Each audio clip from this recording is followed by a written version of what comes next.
Welcome back to another episode of the Ratchet Ramblings podcast presented to you by the CSPN. I am one third of your host, Jeremy, aka Black Dante on Twitter, aka Black Panther, aka Atlanta Black Ass City, aka these niggas are playing trap music at the fair, and I enjoyed that shit. And as usual, I am joined by my friends and my co-hosts. Yep, it's your girl, Candace, aka Running and Mommy on Twitter if you want to follow. But don't be weird. BKA, I just got my Fenty uh, body lava and I can't wait to put it on my stretch marks. So, yep, gonna look like a shimmery tiger. I was about to say sheets about to be shimmering. You are doing amazing, friend. Thank you. And we are joined by our other friend, Back 3 weeks in a row. Shit, look at me. right? What's up, y'all? Curtis, aka Trilificent, aka I don't have any AKAs this week because it's a lot of dragging to do. So let's just get to it. Pay the bills and let's get to the goddamn dragon. Ooh, yeah, that That's is because you was gone for so many weeks. Now you got to make up for your lost time. That is very true. That's what it was, because you was gone for like mad long, like doing adult shit. So Yeah. I'm glad you back, honestly. same. But Also, as you said, let me pay the bill so our friend can put in this OT on the Dragons. You are listening to a CSPN media production. You can go to our website, cspn.us, and click that podcast tab and listen to all of our episodes thus far. You can rate the episodes. You can leave nice comments and stuff on the episodes on their pages. And if you like what the hell we got to say about these reality TV shows and all of our other shows on the CSPN, you can go to that Keep Our Podcast Free tab and shop with all of our many sponsors from Amazon to Blue Apron to Wine Co. to Busted Tees, Adam and Eve. And it is of no extra cost to you. All it does is give our boss man and CEO Classic a portion of the brick to keep the lights on, to keep everything free. So you won't have to pay to listen to my country ass sound like y'all tell a joke right here. I can't think of that. What I sound like. Slavery. You know what? mm, Fair. Fair. Let's go with that. So that, and also don't forget to go to our friend Curtis's, support his podcast, The Gay Side Stories. Go to gaysidestores.com where the gay shit goes and make sure you keep him uplifted. He is doing great things over there. And Curtis, anything you want to plug in real quick that I missed before we get into the shows? no, I think you got it. All Shout right. out to you. All right. Hey, I got it. Hey, you keep your friends uplifted. You know what I mean? It as a matter like at this point, I put the information for your show as a staple with all show notes because you are our third member. So hey, you know, Listen, when you do friendship. when you do it correctly. Right. Speaking of people that don't know how to be friends, so let's just get into the shit. Oh, excellent. That was excellent. Look at you. I learned from the best. Nigga, you cook a little chicken and you just a whole brand new nigga. Look at this. Got segues and everything. Everything. Right. Shit, let me double check the hangouts. We might be talking to a different motherfucker because this can't be the Jeremy that I'm used to. Right.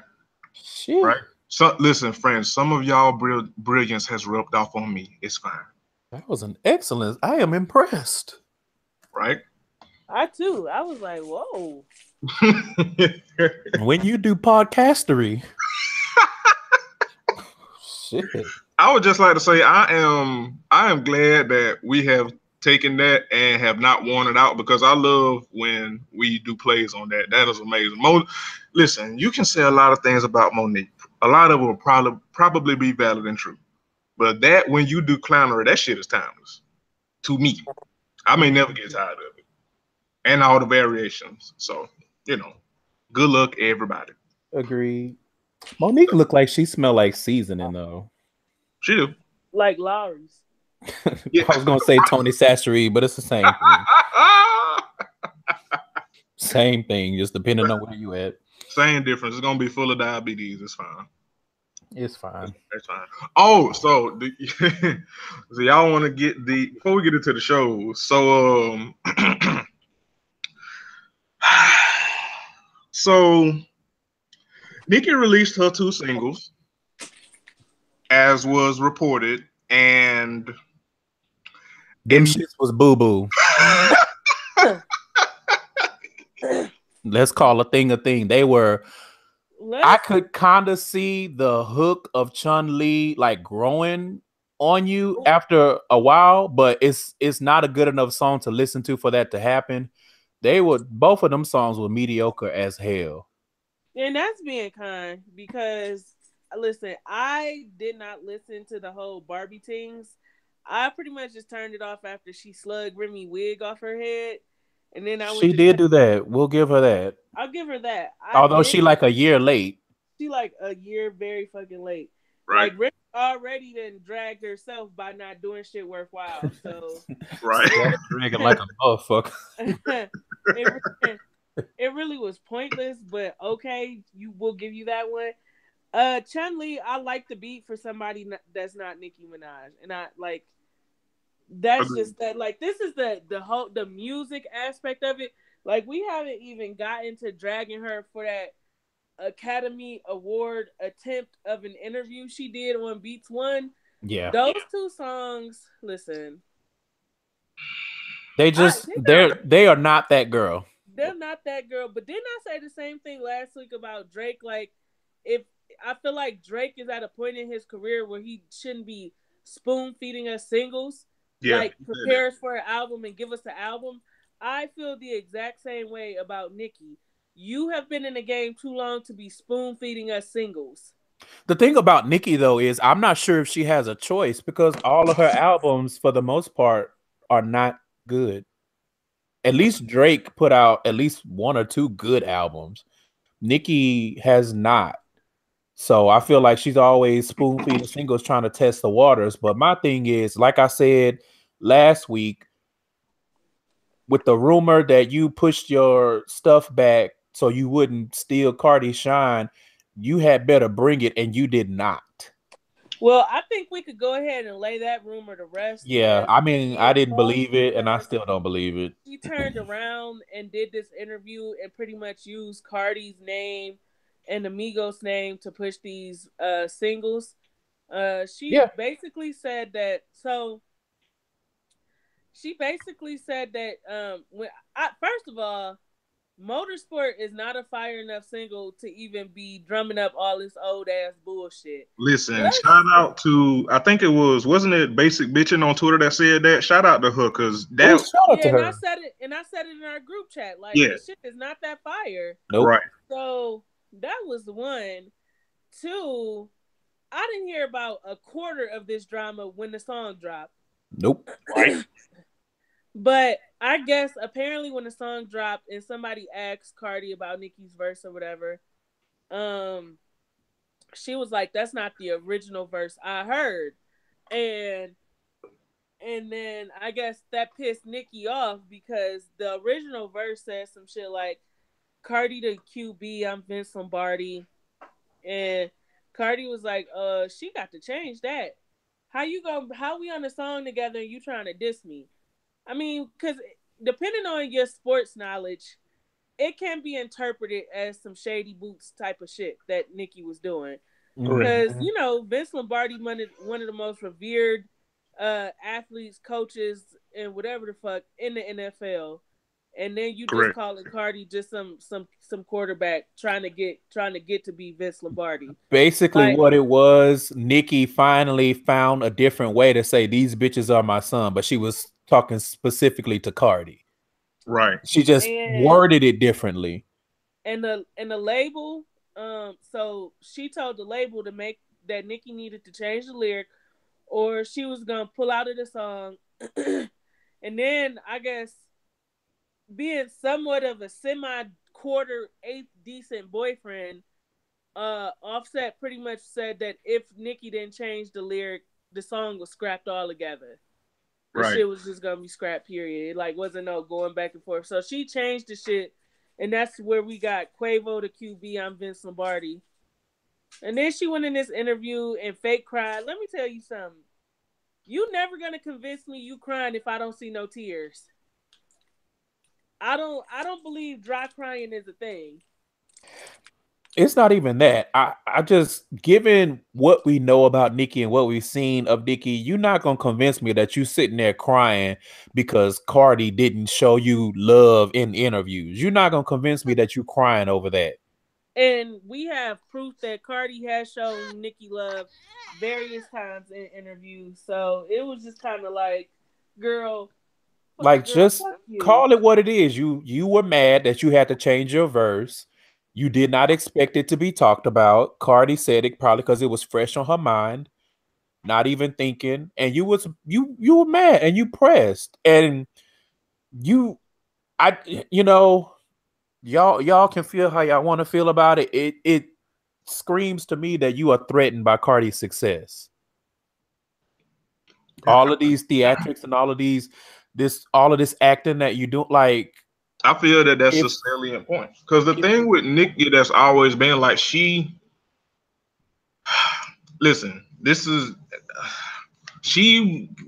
pretty much came in a situation where she was the only female rapper that, pretty much had buzz and was around at the time. And like, now that's not the case anymore. Like, but it's not only that is valid. But shout out to Tay, because she said it in the group chat. It's like, you've always had a gimmick. Like, every time you come out, it's some kind of gimmick. And now we got a new gimmick. Oh, now I feel threatened, or no, not threatened, but now I feel disrespected because the new girl not showing me love. And it's like, you weren't showing love when you were the new girl. Like, what are we talking about? Like Nicki, the irony of her to say that Cardi didn't show enough love or didn't pay homage, nigga, to this day, Nicki Minaj does not show Lil Kim any homage. And let's call a spade a spade. Speaking of gimmicks, most of her shit is copied from Lil Kim. So like, what is her whole Nicki's whole after she ditched the whole Barbie bullshit, because Mattel was like, girl. Barbie, you are not. Scrap that. They was doing the hand motion across the neck. Nah. But no, even Lil Kim did the Barbie thing first. Correct. But, like, Lil Kim did the Barbie thing first. Like, Lil Kim was calling herself a black Barbie doll first. And then, like, Nicki's whole steez is still Lil Kim's old steez. Even down to the cover for Chun-Li. Like, Lil Kim did the Fendi shit already. You know what's wild about the whole thing, though? Is the fact that Nicki Minaj is not that much younger than Lil Kim. She only like 5 or 6 years younger than her. She is 35. Yeah, she is. Yeah. Lil Kim is like barely pushing 40 because she was so young when she came out. Yeah.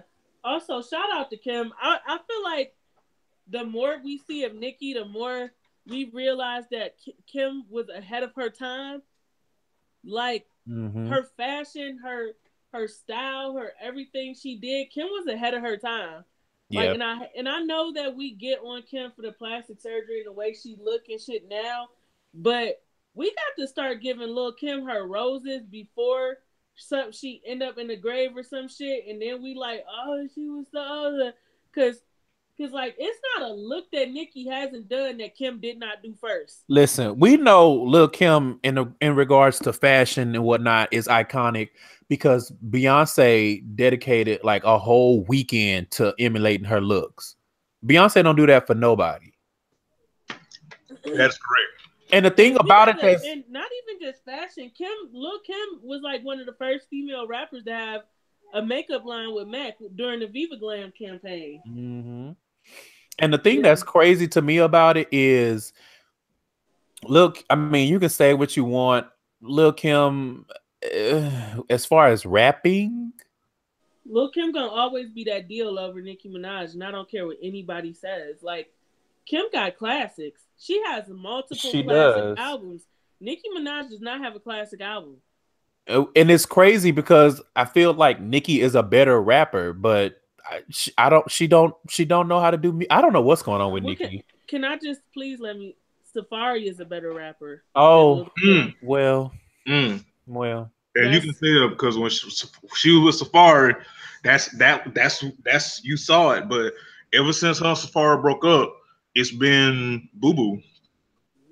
I mean, She been saying because I don't know. Like I just expected more. When I saw the Chun-Li cover, I thought that Nicki was gonna ride the same wave as Cardi and give another pussy popping anthem for the summer. Because that was the perfect cover for it. And then you gave us that, and it was just like. Can I also say that Nicki is what is a true testament to what happens when you gain weight on top of all that plastic surgery? I don't know if y'all saw the video of Nicki walking towards the camera when she was shooting for the Chun-Li cover or whatever, and her whole bottom half is like Della Reese. She got the Della Reese bottom half in the slim upper, and I don't think it's surgery because her face looks fatter too. Like you could tell Nicki like hopped off the grid and was eating good and trying to perfect these two singles, and she thought she was finna have some fire, and it was just like, and she thought the fireworks was gonna be like boom, and it was like boom, boom, boom. Sound like bottle rockets, right? Because I was actually surprised, but I've been seeing a lot of gays dragging Nicki like these singles are boo boo. Like this is you disappeared all that time, and this is what you come back with. She after all, so yeah, she said that when people was calling her a liar about her motorsport verse or whatever, she hit Quavo from the Migos and asked him like, could you get on Twitter and back me up and say like, yo, you wanted me to change my verse and Atlantic wanted me to change my verse, that's why I changed it. And Quavo was like, I would do that if you was my girl, but since you ain't, I'm not finna get in no shit because of you. And she was talking about that hurt. That really hurt. That hurt. Why like, she always looking for somebody to jump in front and be the shield for her? That's hella weird to me. Not even that. Where was all of that at when your boyfriend at the time and your quote unquote best friend was beefing with each other? You was quiet as a hooker in church. Yeah, when Meek and Drake were going at it, was beefing. She was quiet as fuck. Mm-hmm. Talking about I can't pick sides because I fuck with both of them. Okay, well, why you wanted Quavo to pick sides? Right.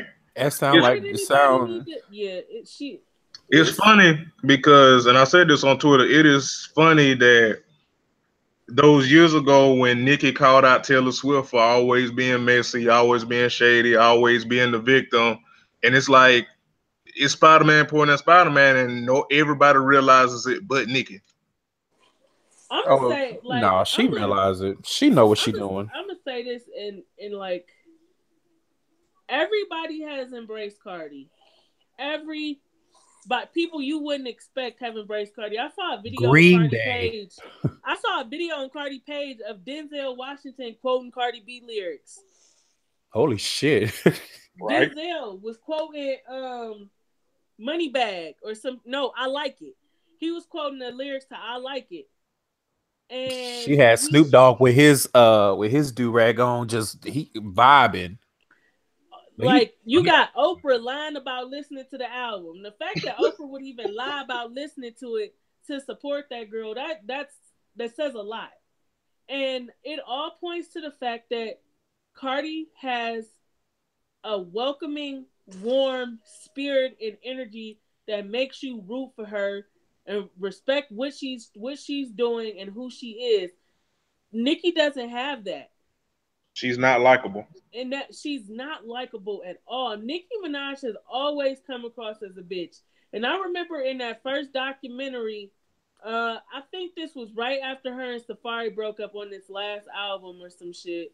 And she was like, I'm a bitch. And when I'm a bitch, it's a problem. But when men act the way I act, it's not a problem. Blah, blah, blah, blah, blah, blah, blah. And it was like, no, you can be a pit bull in a skirt without being a bitch. Like, you could be about your business without just generally being bitchy and nasty.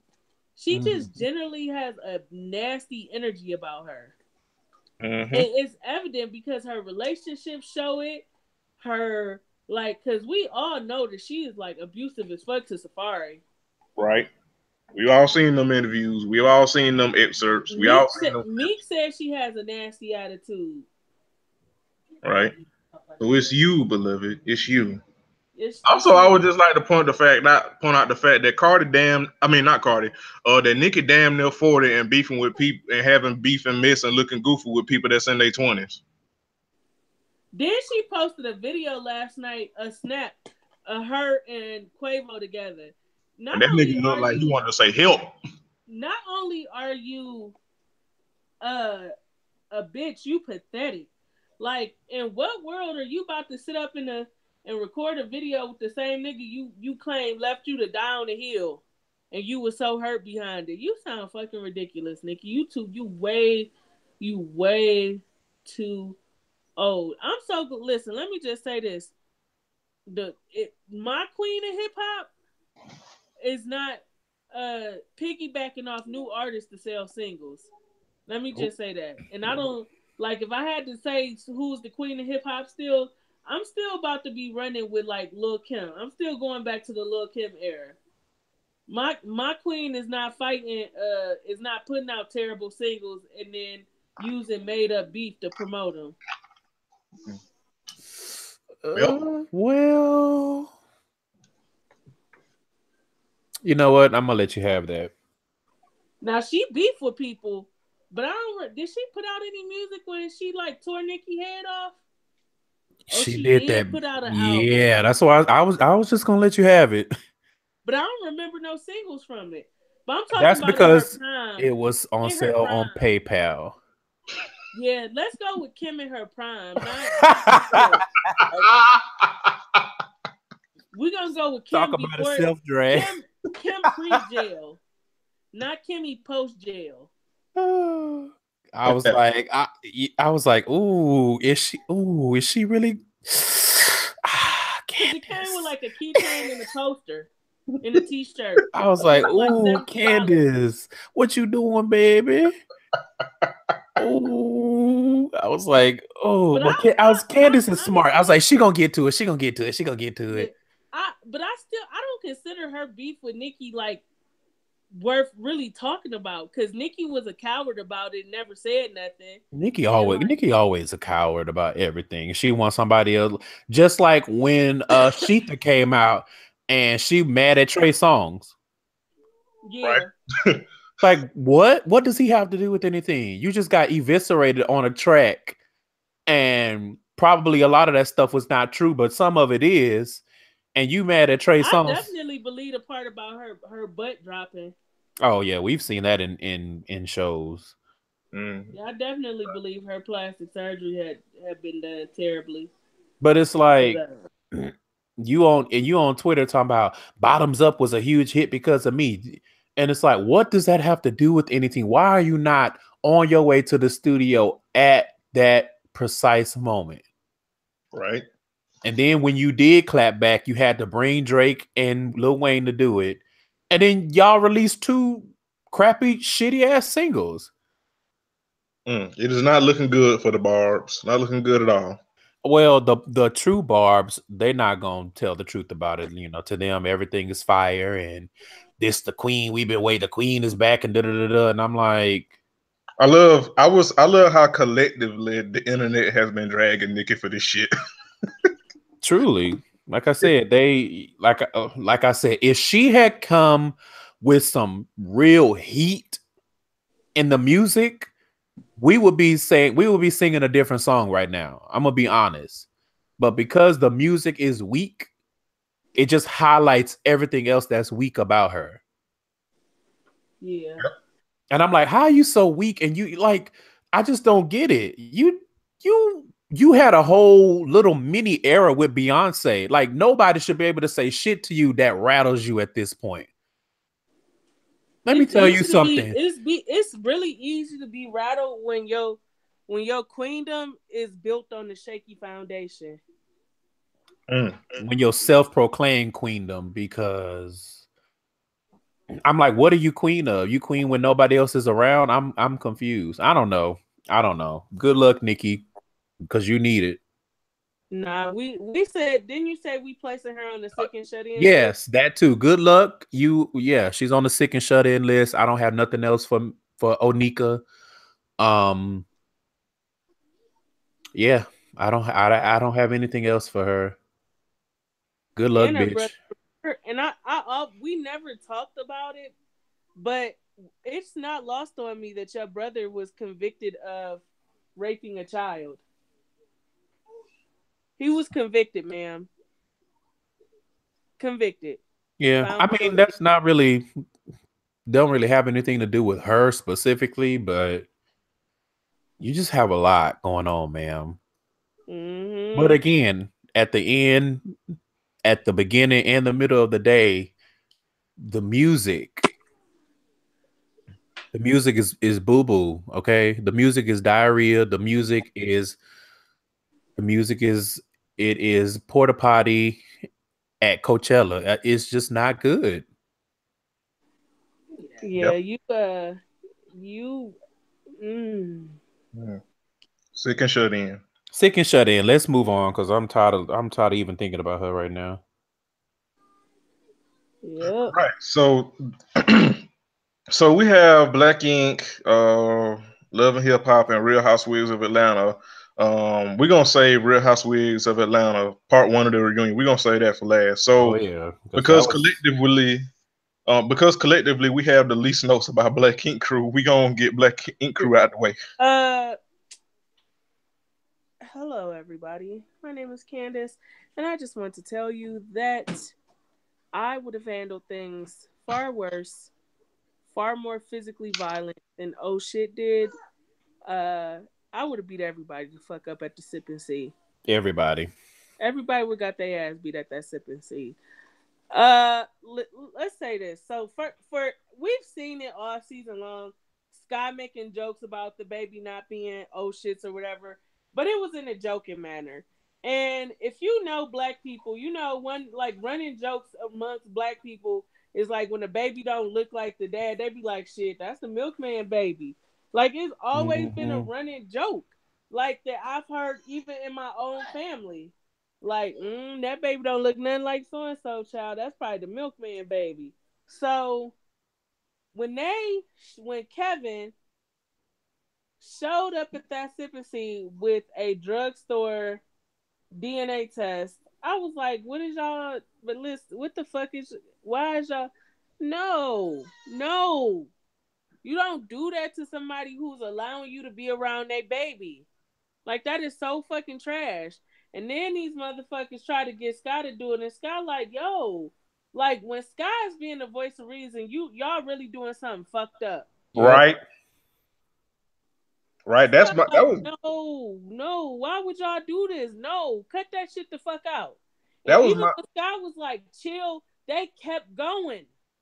that would piss me off about it more. On top of the fact that it's wrong and messy and trash, Sky was right. Do you know how much that hurt my soul to say Sky had a point?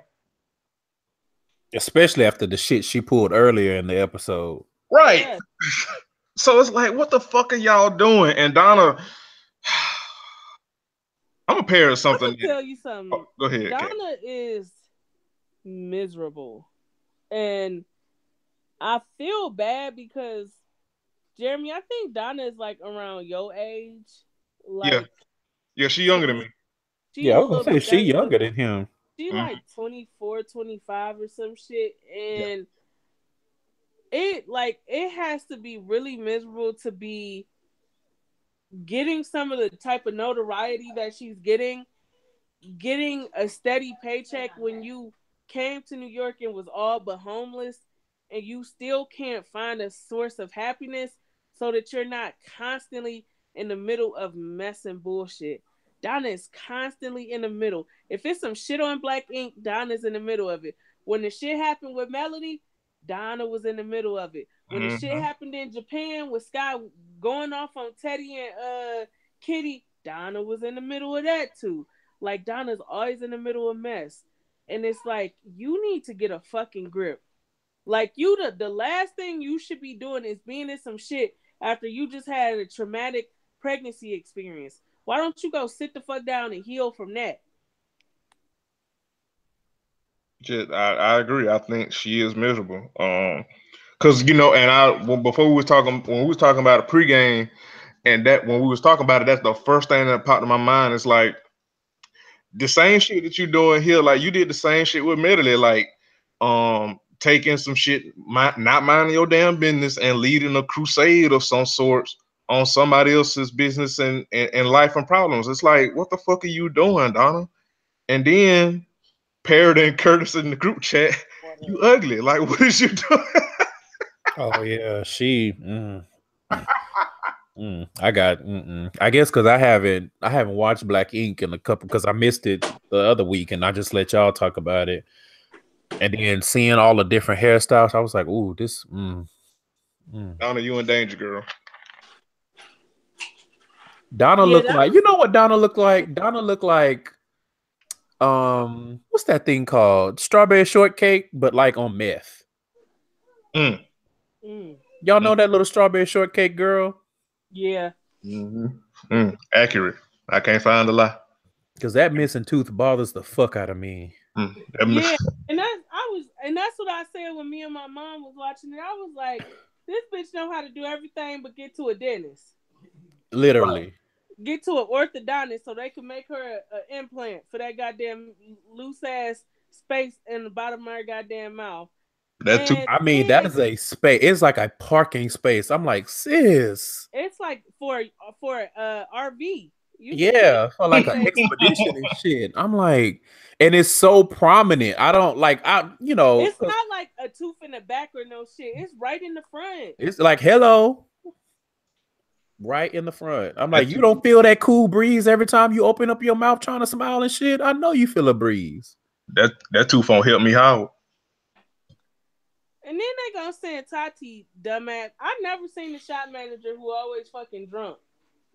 She was drunk as hell. I wish she would sober up and do business better. I didn't think she was gonna make it up them 2 steps because she was drunk. Right. Drunk. Then the bitch so drunk and retarded, she gonna wipe the baby forehead for DNA. Damn. But that goes back to, you said it in pregame, that goes back to how stupid Donnie is. You're gonna send the drunk to do the dirty work. What the fuck? What the fuck are you doing? Not only dumb, but a coward. Right. The bitch get up there and go, the baby does. What did the bitch say? She was like, said, I don't know what the baby does look like you. I don't know what they talking about. Oh, he was like, bitch, what? That nigga was activated, and rightly so. Right. Rightly so. Listen, I for a change and with oh shit here, and it looks like from the previews next week, oh shit is about to go work in Puma shop. So Puma and them finally back. So I'm kind of excited about that because he deserves to be free. Yeah. Yeah, I truly don't feel like there's no point of return from no shit like that. Like, even here's the thing, oh shit could talk about Nikki however he want when they arguing. You never gonna have a place to talk bad about somebody's wife, and then in the presence of the wife and the baby and shit. Like, that was some low classless. But we're not even talking about. We're not even talking about just talking. We talking about y'all niggas plotted and planned, and went and got a fucking DNA. Like, y'all were actually going to do this at the Sipping Sea. Yeah, like y'all were taking action. It wasn't just talk. I mean, talk is bad enough, disrespectful, to his wife and to him and to his baby, but to decide y'all gonna be a little Maury extension and go get a pregnancy test from the goddamn CVS, and gonna try to swab this man's baby. That's a baby. Right. A baby should not First of all, no, not even that. Let's take it one step further. That baby was at the very most like 3 or 4 weeks old. One, that baby color probably hadn't come in yet. And babies' features and shit evolve as they grow up. And not every child Some babies look just like their mama because they got strong genes. Shit. That's just what the fuck it is. Look at Blue Ivy. Yeah. I mean, there's a little bit of Jay-Z in there, but she look a lot like her mom. They have some strong genes. Now she do. Because when she was first born, she looked just like Jay-Z. Not when she was first born. I don't know what she looked like. I mean, she was cute, but she didn't look like either one of them. I thought she looked like Jay-Z. Then as a toddler, she looked a lot like Jay-Z. Yeah, when she was a toddler, she did. She looked just like Beyonce to me now. Mm-hmm. Especially when she get those looks on her face. So I'm like, they both light. But I mean, I've seen, just because the dad is dark, that don't mean the baby gonna come out dark or even brown. How light London was when she was born. Yeah. If you was to look at her newborn pictures and look at London now, you'd be like, that's the same baby? Listen, because I had to do a double take. I was like, Candace done stole a baby.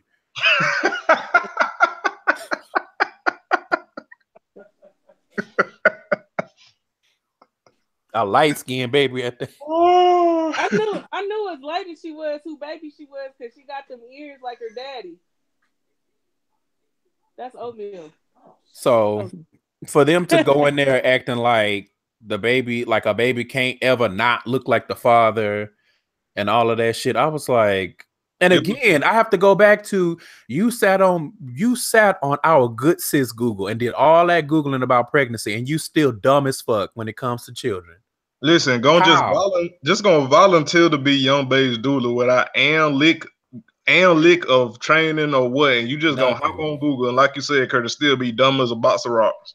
Like you think you're doing something because you went and got a little plastic baby. Talking about, okay, now we're gonna change diapers and you're gonna feed the baby. Like Young Babe looking like, what the fuck is this? And showing her images of ripped vaginas after, like, what are you doing? Are you stupid? Yeah, that shit was mad uncomfortable. I'm like, do they even know each other like that for her to be doing all this? Right. But, you know, Donna gone Donna. But, you know. Pretty Donna much. gone Donna. So, speaking of sick and shut in, Sky, I'm sick of this bitch. I'm sick of that. I'm sick. I am sick. Like, it's one thing, like, people with those kind of personalities are a lot to take, especially, I feel like, for somebody like me. But when you in a constant state of doing too fucking much, look, she invent new ways to be with the least. I'm like, what value do you have, ma'am? Like, this weirdo shit that you're doing with this gay boy. And like Candace said earlier, it got to be the check, because I don't see any other reason for him to be hanging out with her, going to dinner and shit. I'm like, what else did she do? And then the shit with Teddy, just, let me just say this. Let me say this. That shit is not cute. It's not funny. I know a lot of y'all like, oh, crazy bitches, they put it's never okay for anybody to put their hands on anybody. Correct. Just because she a woman with some titties, that don't mean she should be putting her hands on anybody the way that she did. All right.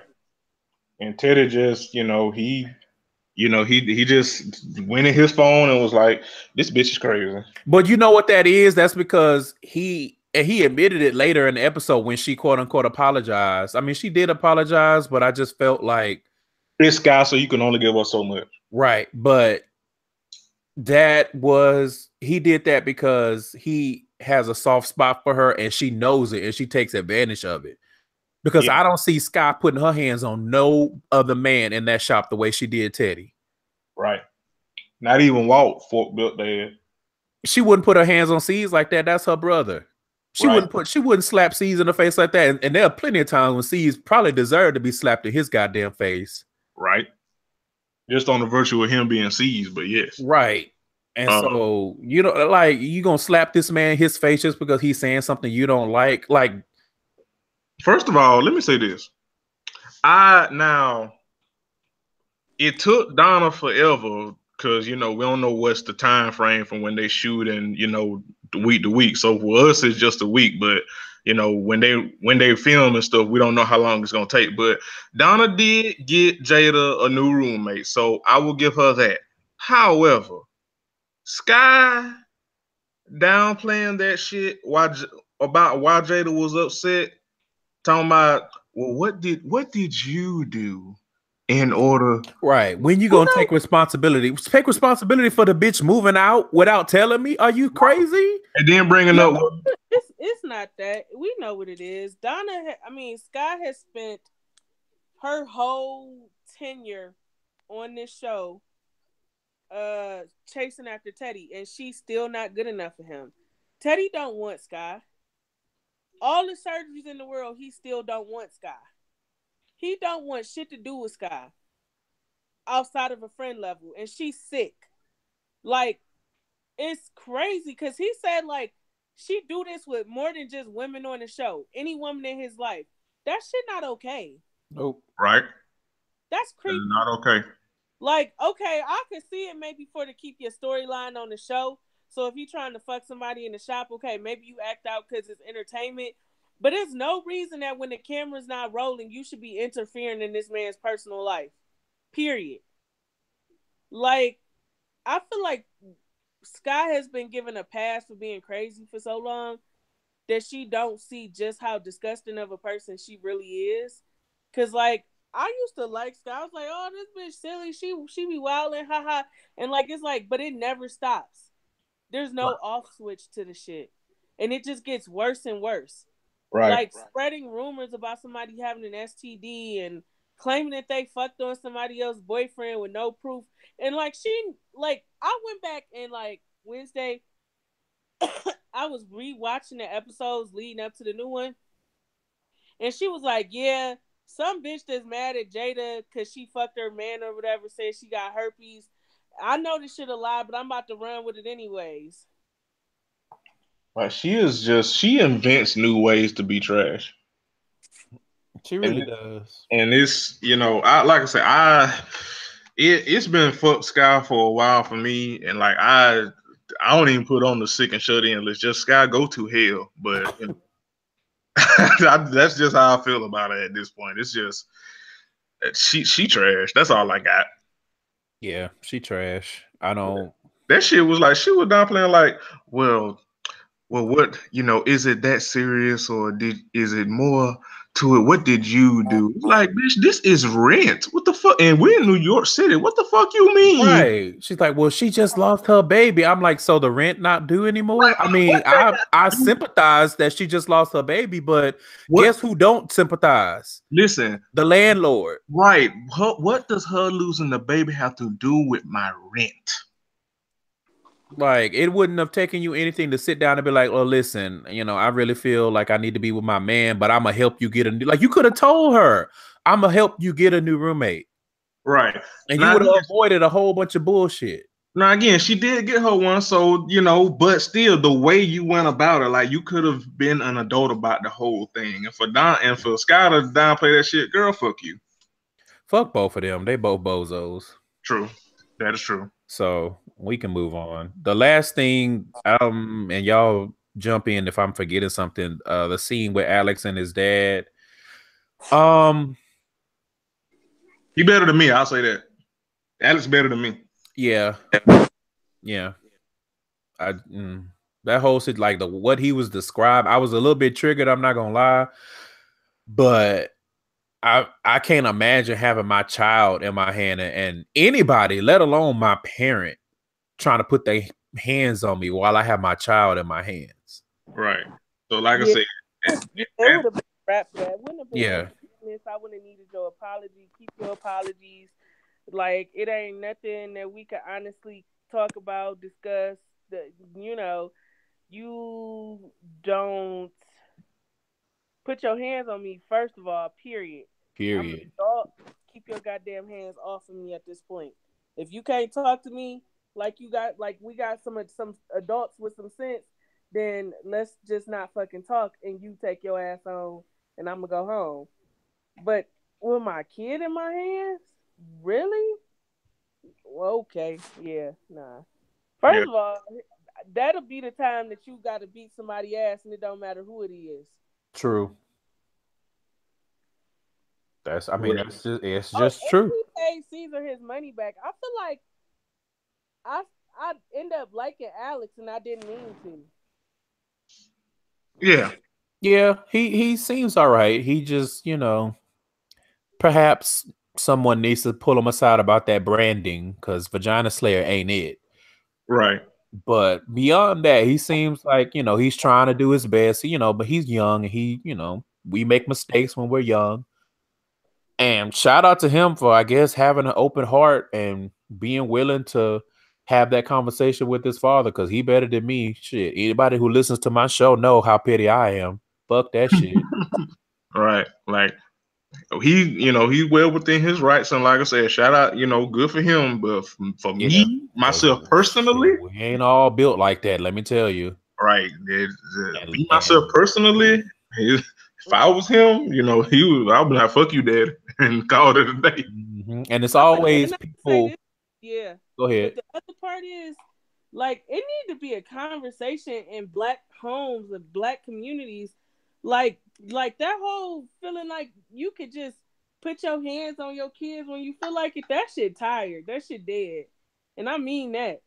It comes to a certain point where if you haven't taken the time as a parent to foster the type of relationship where you can sit down and talk to your kids, you got to take fault for that. Yeah. That's your responsibility. Yeah. Because we got to a point in my relationship with my mom, and she was like, I couldn't keep trying to put my hands on you. I had to learn how to talk to you like a person, so that when you get out in this world, you know how to talk to people and express yourself. Because just because you do something I don't like, I can't just beat your ass because you do something I don't like.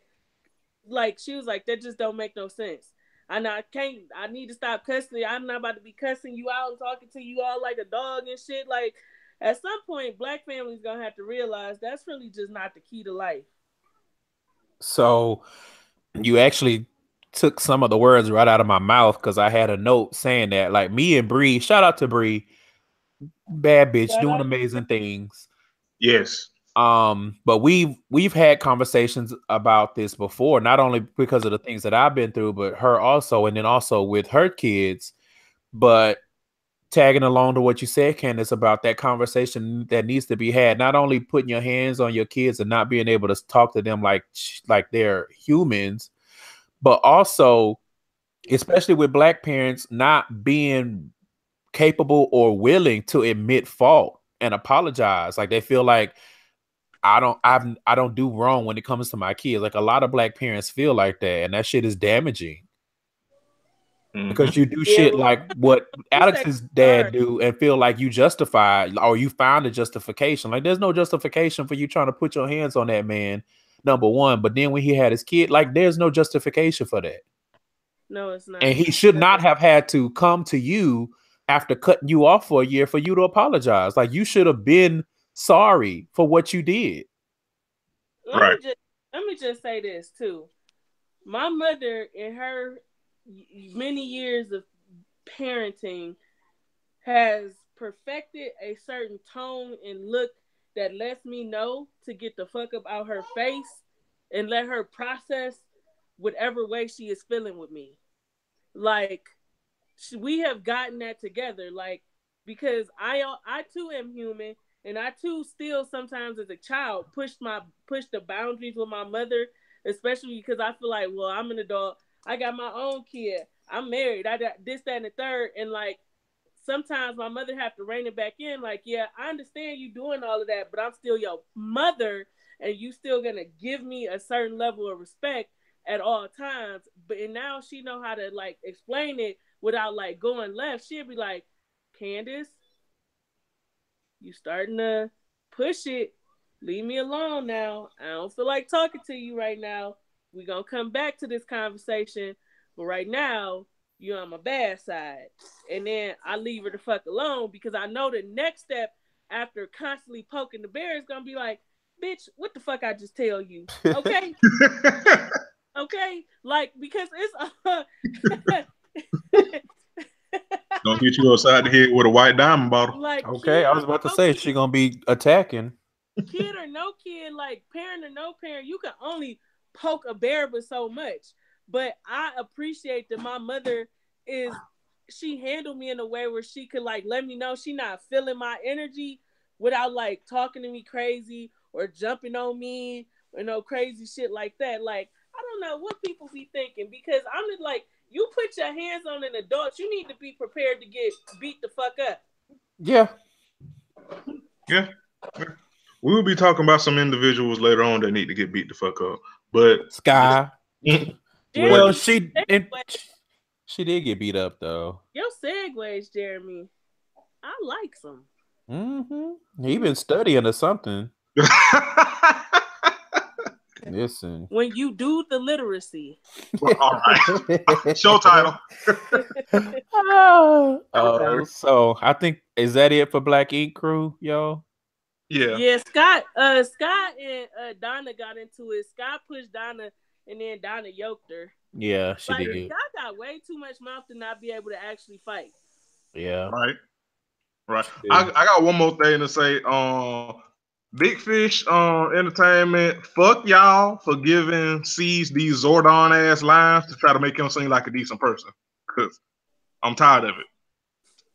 So that's all I got. But yeah. See, you know what C's look like? C's look, you know that candy that you get in the movies that's like raisins covered in chocolate?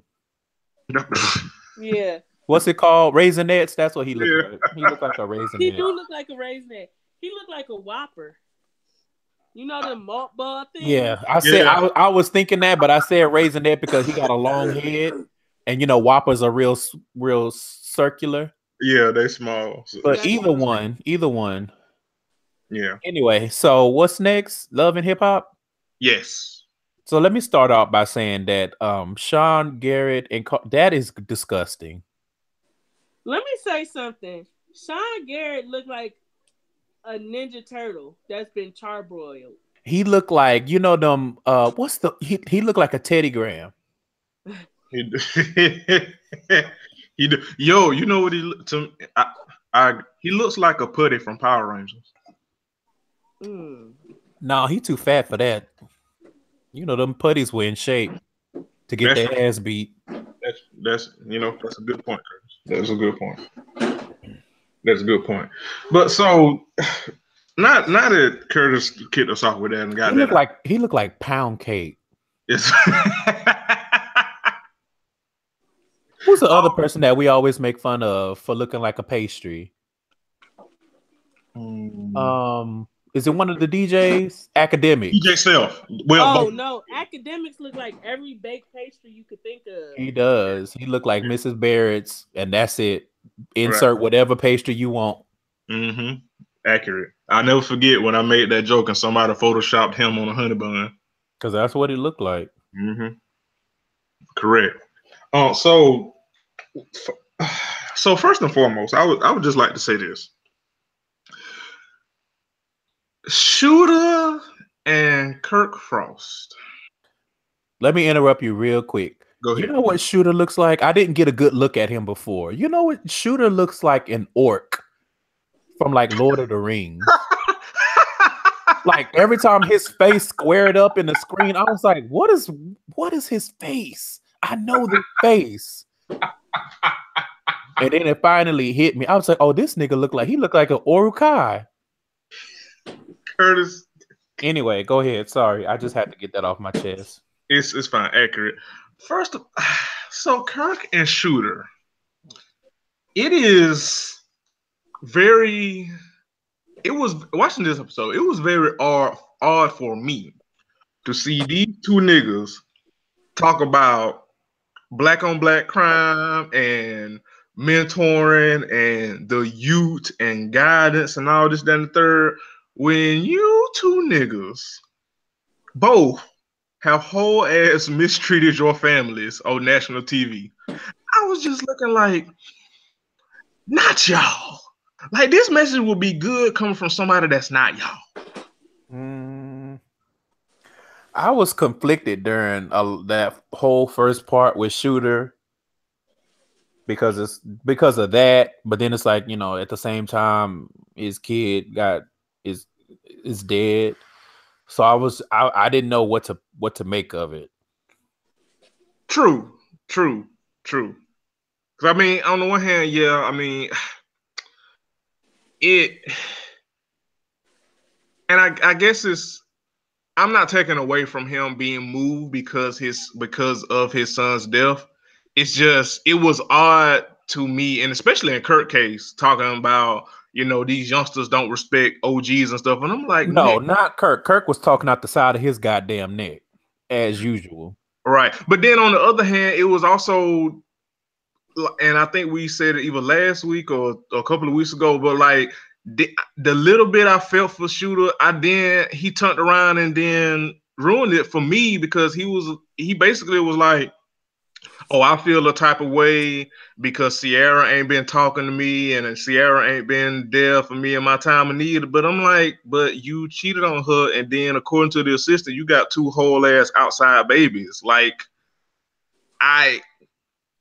that was just hard for me to reconcile with. It's like, it's that interesting thing where it's like people, and I want to say more so black people, but I could be wrong. But people feel like you're supposed to put everything aside when it's tragedy, and it's like, I mean, I feel like she kind of did her part. Like, she came to the funeral, she paid her respects, and she paid for the repast because I wouldn't have did shit, none of that. But beyond that, it's like that doesn't erase all of the things. Like, it doesn't erase the hurt that she's going through because you hurting. Right. And that you hurt her. Right. Because in her case, it's hurt that you caused. Yours is outside. And I get it. But then at the same time, it's like, I don't, because if y'all haven't been on good terms in a while, why would you expect her to? Again, it's that weird thing where it's like, oh, something tragic happened. You got to bury the hatchet on everything and da da da da. And it's like, I kind of get it, but then I don't. And I guess that's because I'm not one of those. I'm not a, like, if things have happened and you have done wrong, ain't nothing gonna get in the place of that. You need to atone for what you did. Right. And he hadn't atoned for shit. Like I said, even if she, because then if she was there for him, it's like, what's to keep him from continuing to be a fuck nigga to her? Right. Also, her that girl, that whoever the fuck she is, that best friend of his, what's her, Keely, she can go. First of all, first of all, that bitch look like the Saw mask. No, you know what Keely looks like? Keely looks like Tamika Tiny Harris. Curtis. Y'all look at her and tell me I'm lying. She just don't have the eye thing going on. And I was like, you talking a whole lot of smooth shit for you to be over there looking like how you look. Right? Just talking about Sierra in an old kind of way. Like, what kind of, it's weak and I don't respect Sierra. Like, she should be there for him no matter what. I'm like, I mean, but like I said, that goes back to what I was just saying. So I'm not surprised that she was saying that. What I am surprised by, and what was disgusting to me, is that your solution to all of that, everything that your best friend is going through, is to shove a woman at him. Right. You listen. That shit was hella weird to me. Listen, Young Jock. When Young Jock is the voice of reason. Listen, first of all, Mona, quit playing and give Young Jock his own show. We've been asking for that shit on this show for at least the past year. Jock is hilarious. Just you. I'm about to have we? I like Jock, but I like Jock in the setting that we see him. I was going to say now. I listen to all of our episodes. It's me and you both have asked for a Jock single. Both of us, not Candace. Don't. Nah. You sure? I'm gonna have to go back and listen because I think he's funny, but I don't think he's interesting enough where he need like a spinoff because they thought Stevie was interesting and gave him a spinoff, and that shit is a snooze fest. They thought Jocelyn was interesting by herself, snooze fest. I think what's so good about Atlanta versus the rest of the Love and Hip Hops is like they got the right mix of people on the show to give us what we want from it. Like Jock is the comedic relief. He funny as hell. But is he that funny if it's not surrounding the mess from Love and Hip Hop? I don't know. I'm not sure. I would agree. Really funny. Agreed. He's really funny in the setting that he's in. Yeah, because his auntie hairstyles is only going to take him so far. Curtis. I mean, in fairness, he didn't lie. In fairness. I mean, shit, I can't point out the truth. Shit, I thought that's what we was here to do. I like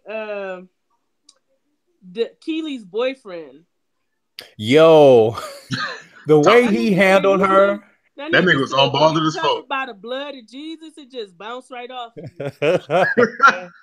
That's my type of carrying on. That How your man a party promoter and you still jealous? Right? they all in your. I'ma turn the whole party. He was like, okay, and what? I don't care. Like Talk about unbothered. the definition of unbothered. What He was like, and I'm still gonna see you when I get home. So all right. What I'm trying to figure out is now, unless they gonna show some shit, because normally when they show that kind of shit where it's like jealousy or something, usually they'll show a clip in the episode giving grounds or room for the justification of being jealous. Now, unless I missed something and y'all can correct me, I didn't see the nigga doing anything wrong. Now I saw him doing what club promoters do, and that's like hug, shake hands, say what's up, get numbers so that he can help somebody else throw a party and promote it and shit like that. Like, it just looked very run of the mill to me. Yeah. You know what? To me, it looked like it wasn't about him. It was about her. Because if you look at all the things that she was doing in this episode, it's like it's gearing up for her to, I don't want to say join the cast, but to make an impact. She got all the shit going on with Shooter trying to shove some woman at him. Then she at the club acting the ass over her man, and then she trying to get involved in Just Britney's business, trying to insert herself into that shit with Stevie. And I'm like, I see what y'all doing. Y'all laying the groundwork. Anybody tell me what music she made talking about she used to be a rapper? Who? Keely. She said that? Yeah. Wasn't it Keely? Yeah. Who said that? I don't. Good look, everybody. Yeah, that's all I got. I don't know. Like I said, she looked real Tamika in the face, and I don't like the way she moved. I don't like. Yeah, I don't like the way she moved at all. I don't like that. Like, I didn't like the shit with Shooter. Like, she's trying to act like a nigga. Like, no, bro, you gotta be hard. Fuck that bitch. She out there doing what she doing. You do what you doing. I got some pussy for you. Like that. No. Even Jock was like, maybe the man is just going through some shit. He just buried his son. Maybe pussy is not the answer. Yeah, when Jock if I got to get my homeboy to babysit my bitch while I'm at the club working, that can't be my woman. Bad. My nigga Jock said he had the Baywatch. And she was just gearing up. She was just winding up. It was like she just wanted a confrontation. Why was she dressed for prom at the club? Well, not every woman can make the distinction between events. All right. We've learned this, and we will circle back to this when we get to the house wigs, because I have thoughts. But anyway, yeah, I don't like the way Keely move in her personal life, and so I feel like in business she gonna be moving like some bullshit. Yeah, I see it, especially if Stevie. Well, he didn't go to jail, did he? I don't think so. I ain't seen nothing in the tabloids or in the blogs about it, so I guess not. Yeah, right. Because this is, it's this is a couple of months ago, so yeah, we would have heard about it if he had went to jail. Right. But even still, I just feel like when she sat down with Just Britney, and when I saw that, like I've heard of her, I was like, is that the girl from Houston? And I looked it up. She is, but I don't remember. I know a song for her, but I don't remember how it go or what it was called. But I remember that name. But I just felt like it was a little predatory. She was like, oh yeah, well, maybe I need to step in, and me and Stevie gonna do business. And I was like, wait a minute. Like, who asked you for all this? Like, you doing the most. Yeah. See, I'm just trying to understand, like, what world are we acting like Danger Zone music is a better fit than Maybach music? I'm confused. I'm still trying to figure out where are these recent hits that Stevie has put out that have y'all clamoring to work with him. Where are they? I feel like Erica. Where are they? I don't know. It is. And even if y'all work together and y'all made a good song, as Brittany claims, we ain't heard it. We ain't heard a snippet. You not posting. You ain't leaking shit on your Instagram, Snap Live like Bow Wow. Right. Like where is even a hint that Stevie is doing what he's supposed to be doing, other than signing people to shitty ass deals so he can take all the little pennies that they gonna get, like he did to Ella Renton. 30% of nothing. Right. Right. Somebody need to text Stevie and ask him to ask Siri what 30% of zero is. Right. Maybe if Siri gets sassy with him, he'll learn. Because Siri got a mouth on her when you ask her the wrong question or the right question, I guess. Like, did you not graduate high school? Right. Siri be like, "Oh, I thought you were smarter than this." Be like, "Damn, Siri, shit, you ain't have to ruin my whole day." Ain't me then, shit.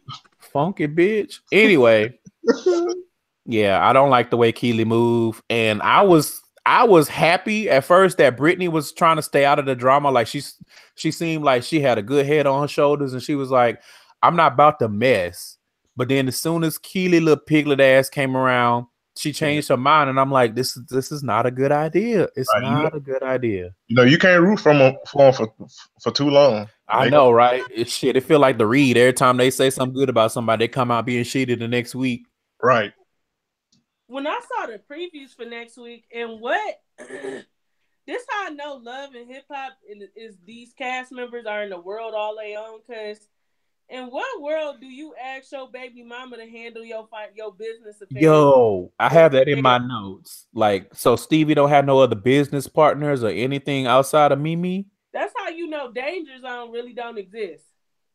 Right. Oh, it exists. Danger Zone. Danger is Stevie and Zone is Mimi. And that's it. Like, it can't be, it ain't no LLC. It ain't no incorporated. Because this don't make no sense. Like, I might go to jail for 4 months, so I need you to handle everything. And not only that, then you gonna send Mimi to try to steal Just Brittany from Maybach. Like, what?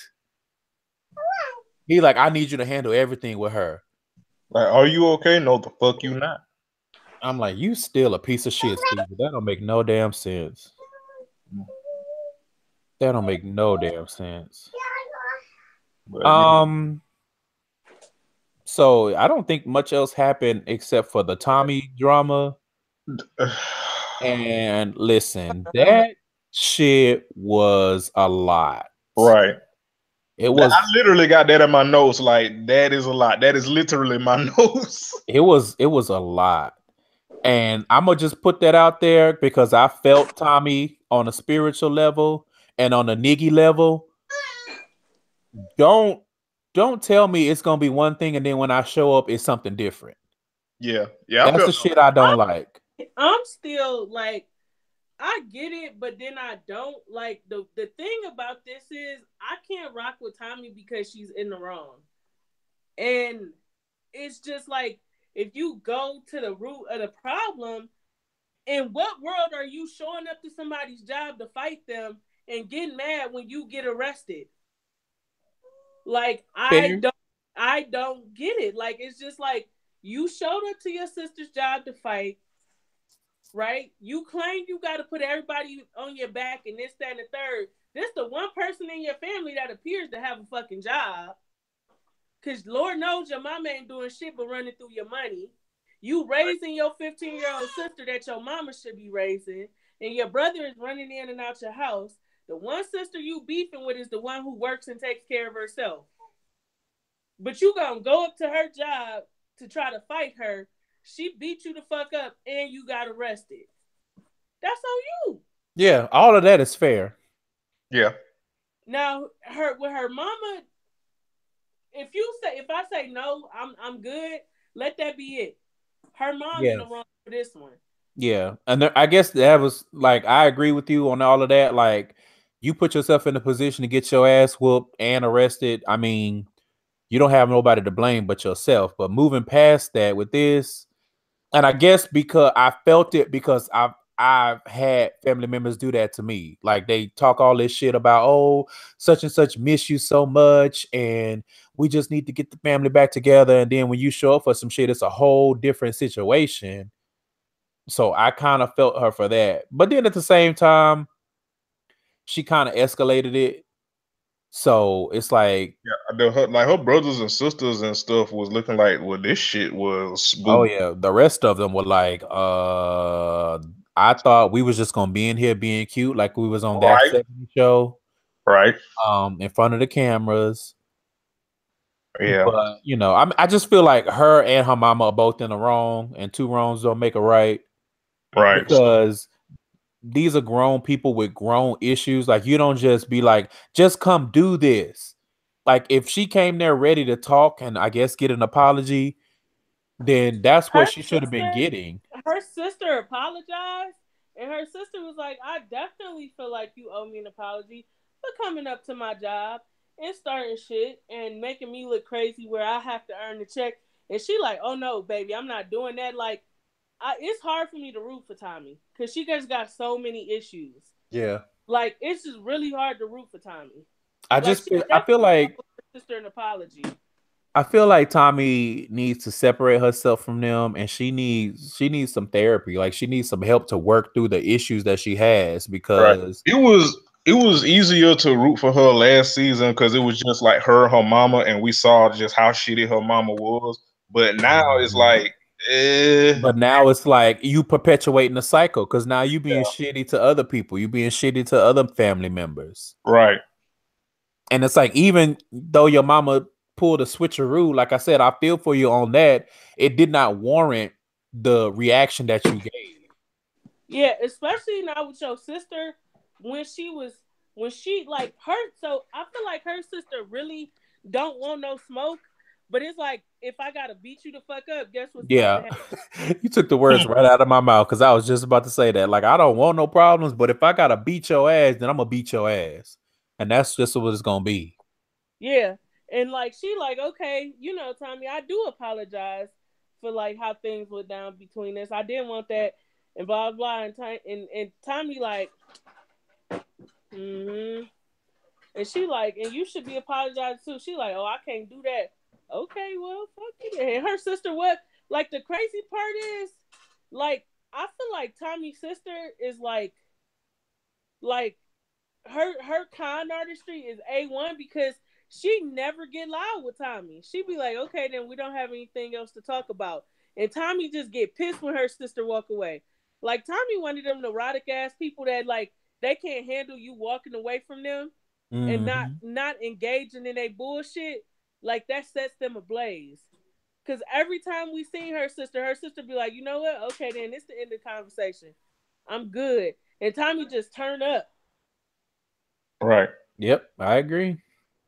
She one of those people that can't handle like it being conflict without it being fists and feet and shit thrown. Like, she one of them people, like, that's the only thing she understands. She don't understand two people where it's conflict or confrontation, so you can settle it with your words and not your hands and feet and screaming and all that shit. Yeah, I kind of feel like she got that from her mama, and her mama trying Yeah, to do better. yeah, But her mama did not hesitate to take it there.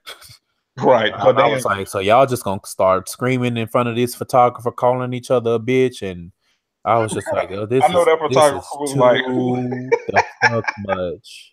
I know that photographer was like, what is going on? I know he was like, shit, I'm gonna have to tack on some extra on the invoice, because I didn't sign up for all this. This wasn't in the payment plan. Right. This don't cover my fee.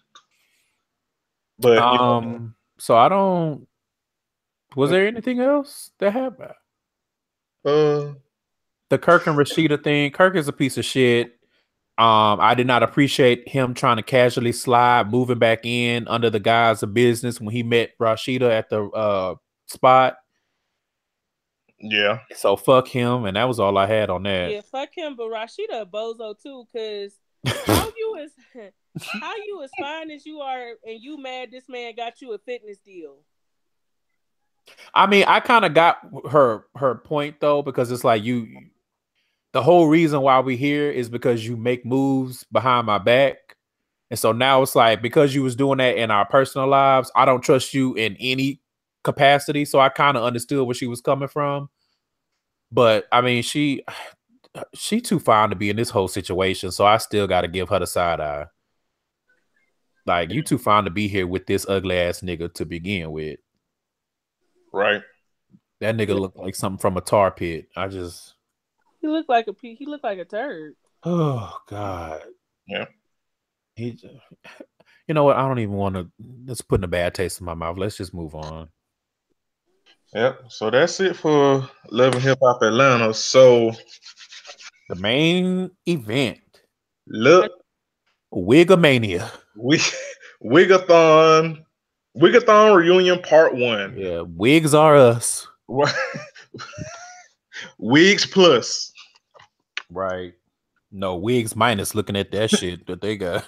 Ooh, so we have a lot to unpack here. Let me start off by saying this. Go ahead. Everybody looked really good except for Sheba Sheree. Because that dress, like, she was sitting there looking like a bunch of pink highlighters rubber band together. And I did not appreciate it. And also, I didn't realize until I was looking at the reunion, Nene got a big ass fucking head. Yeah, to go with her big ass nose. And she, the thing about Nene that is so jarring, especially when they did that little montage and they were showing them from past seasons, is that now she looks like a caricature of herself. Right, because I think it was I forget which season it was, but they did a montage where like maybe her second or third nose, and then she had like whatever wig she had, like it was kind of like brown, and like her hair was straight and shit. She looked good then, and then you just see fast forward to now, and it's just like, oh yeah. Now you want to talk about a saw face? Yeah. Because especially, it's something about the way that they do her makeup. It make her look like Jigsaw.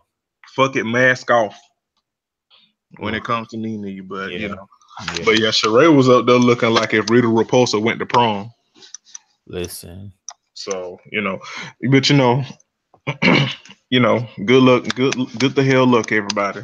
Yeah, Andy is shady as fuck. I feel like he tried to take it up a notch, because I was like, sorry, coming out the gate with the shade. Coming out the gate with shade. Even shady in the goddamn previews. Listen. Look, Andy going full Andy was going full Quincy Jones. Listen, Andy was approaching that area of shade where it's like, okay, now don't make me beat your ass. When that one person, they start getting a little bit too damn familiar. Right. And he was very, very close to hands and feet levels of shade. Listen, be like, we can go in the back and handle this, because you got one more time. Right. He definitely was that remember that that gif of the Migos and Joe Budden getting into it when they rolled up their sleeves. That's the level of shade Andy was reaching. It was like, hold on now. Real close. I was like, got one more question. Y'all been sitting on this couch with his white ass for years, but she right. You got one more question. But listen, I think you said this in the chat, Curtis. These niggas wait till the fucking reunion to give us entertainment. Listen, the whole season been dry as hell. I'm talking about champagne turkey dry. For the whole season. And then y'all wait till the reunion to pop shit off. I'm like, y'all full of shit. 20 damn episodes, and then we just not getting the good shit. Right. You know what it is? I feel like if you haven't watched this season and then you checked out, which completely understandable if you did, you could just watch the reunion and get Yeah. everything. Yeah, I feel like I just heard or saw somebody say the exact same thing. Like they were like, I don't even watch the season. I'm waiting for the reunion. And you know what? Fair. Cause I listen, Andy, y'all full of shit. And it is a sit of me and my homeboy and my homegirl. Y'all full of shit. Full of shit. So do we want to start with Candy and Portia? No, let's say that because I feel like we all have a lot of thoughts on that. Oh, I figured we would have more thoughts on Sheree because Sheree was doing all that goddamn lying. Well, you know, that kind of tie in together, honestly. Yeah, it all kind of tie in together, but damn, Sheree, like, what do you do other than lie and keep bones? That whole thing was so damn. You are too fucking old. If you ain't got no bone, I'm like, you sound the fuck stupid. Like, are you okay? Well, you know, joggers and some joggers. September. You know, shoot. Like what? Some shit. And I was very surprised that Andy didn't press her more on that. Right. But he's smart enough to know he probably knew that was going to be an internet moment. Right. So he is like, I don't need to because the internet going to drag you for that stupid shit. Candy's face had me cracking up. Yeah, listen, Candy's faces the whole reunion was priceless. She had me fucking rolling. Then Sheree go get mad and get sassy with Candy. Right. Candy was like, what did I do to get all this backlash? Like, bitch, you mad at the wrong motherfucker. Right. She was trying to help you. She was like, I was just trying to clarify the motherfucking question. Tired ass bitch. I feel like watching a reunion made me really glad that Sheree's not coming back next season. Yeah. I don't know what the fuck Sheree had. I just don't know. She was in her feelings bad over so many things. I was like, how can one person feel so much? I was like, bitch, are you that bitch from Mean Girls? I just have a lot of feelings. Okay, go on. No, seriously. Like, how can one person who kept up so much shit be so sensitive? Like, she was mad about everything. I'm like, how you been holding this shit in all this time? Like, what's wrong with you? Everything. It was too much. It was too much.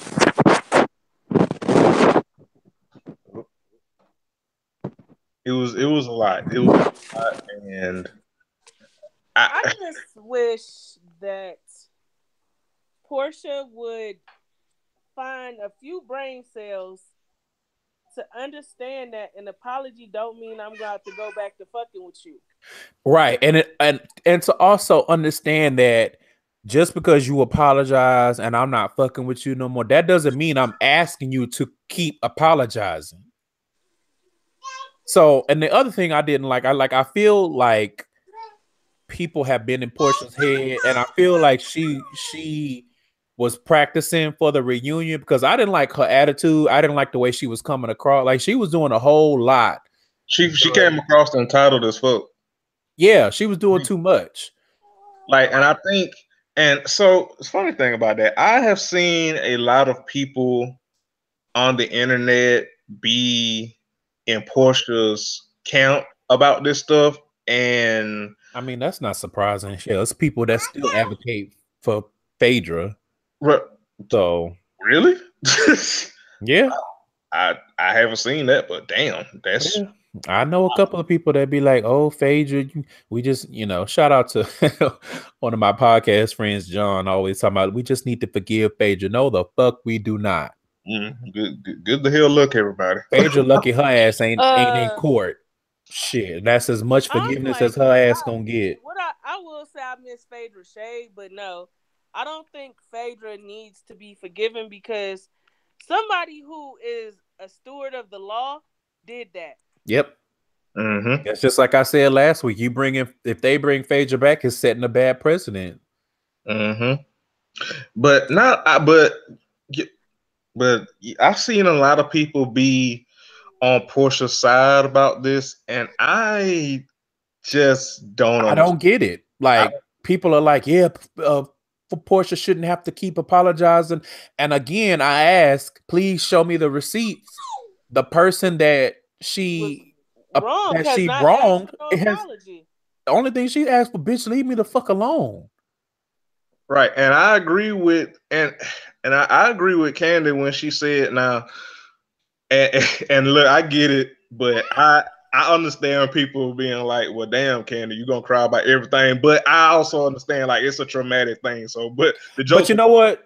And but, see, that's the thing. Like, yeah, it's jokes and everything, but I get it because Candy is one of those people that cry when they are upset and when they mad right, and when they frustrated. right. And I'm like, a lot of you motherfuckers cry over some tweets. So don't act like if someone that you called a friend at one point accused you of of wanting to commit sexual assault that you wouldn't be emotional too. With a motherfucker that everybody told your dumb ass, why the fuck are you fucking with Phaedra? Because she full of shit and conniving. Like everybody told your dumb ass that, and you like, oh no, Phaedra, that's my friend, girl. Right, like Phaedra ain't nobody's friend. Ain't nobody's friend. But I feel Candy like it's, and we have been saying this. I feel like me and Candace and Curtis, when you come on, we be broken records with the shit. But it bears repeating because I really don't think people either just like Portia for whatever crazy reason, or they just don't like Candy. Because at no point in this season has Portia took accountability. All of her apologies have been some kind of I'm sorry, but I'm sorry if I'm sorry for whatever. Even on the part one of the reunion, and they asked straight up asked Portia, well, Portia, did you apologize? What are you apologizing for? Bitch like, couldn't answer. And she couldn't answer. For my part, I was like, basically, it was a big old grandiose, I'm sorry you feel that way. But who did she apologize to? And she was like, was that Cynthia that she was apologizing to about something? And she was like, I'm sorry that it hurt your feelings, or I'm sorry that if what I did made you feel. And it's like, no, that's not how apologies work. You apologizing because of the results of your actions. You're not apologizing because of what you did and you feel bad and wrong for it. Which is why Candy can't fuck with her and why it still is becoming a thing. And people can disagree, that's fine. I legitimately feel that if Portia would take ownership and accountability, Candy still probably wouldn't fuck with her, but it would be a lot better. Lot better if Portia actually took some damn accountability. And this is gonna sound shady as hell. And you know, you can fight me. I won't fight you because I just mute you and and block you or whatever. But I feel like a lot of people on the internet, and we've seen this a whole bunch of times over the years, people on the internet, when they do fuck shit or fucked up shit, hate taking accountability for their actions, and they see themselves in Portia, and that's why they are on Portia's side about this shit. Because there's no way you could tell me you have watched this season and seen Portia apologize, quote unquote, and really say, you know what, that's a genuine apology, Portia. I really feel you know what you did was wrong, understand what you did was wrong, and you genuinely apologize from the heart. You cannot tell me that it's Portia.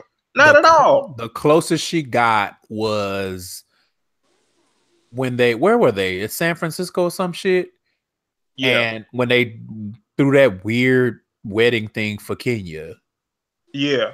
That was when she pulled her aside and was like, I just want to say I'm sorry again. But at the same time, it's like you could tell that Candy, and she said that Portia, you knew. I was like, Candy is not in a place to be receptive of it. Just because you apologize and every chance you get, like if she's not in a place to accept it and be receptive to it, then you wasting your time and you wasting your air. And it was clear in Candy's actions and in her everything, in her face, everything about her, that she was like, I'm not trying to be fucking with you. Like, I'm being cordial and I'm being nice, and it's a stretch for me to do that.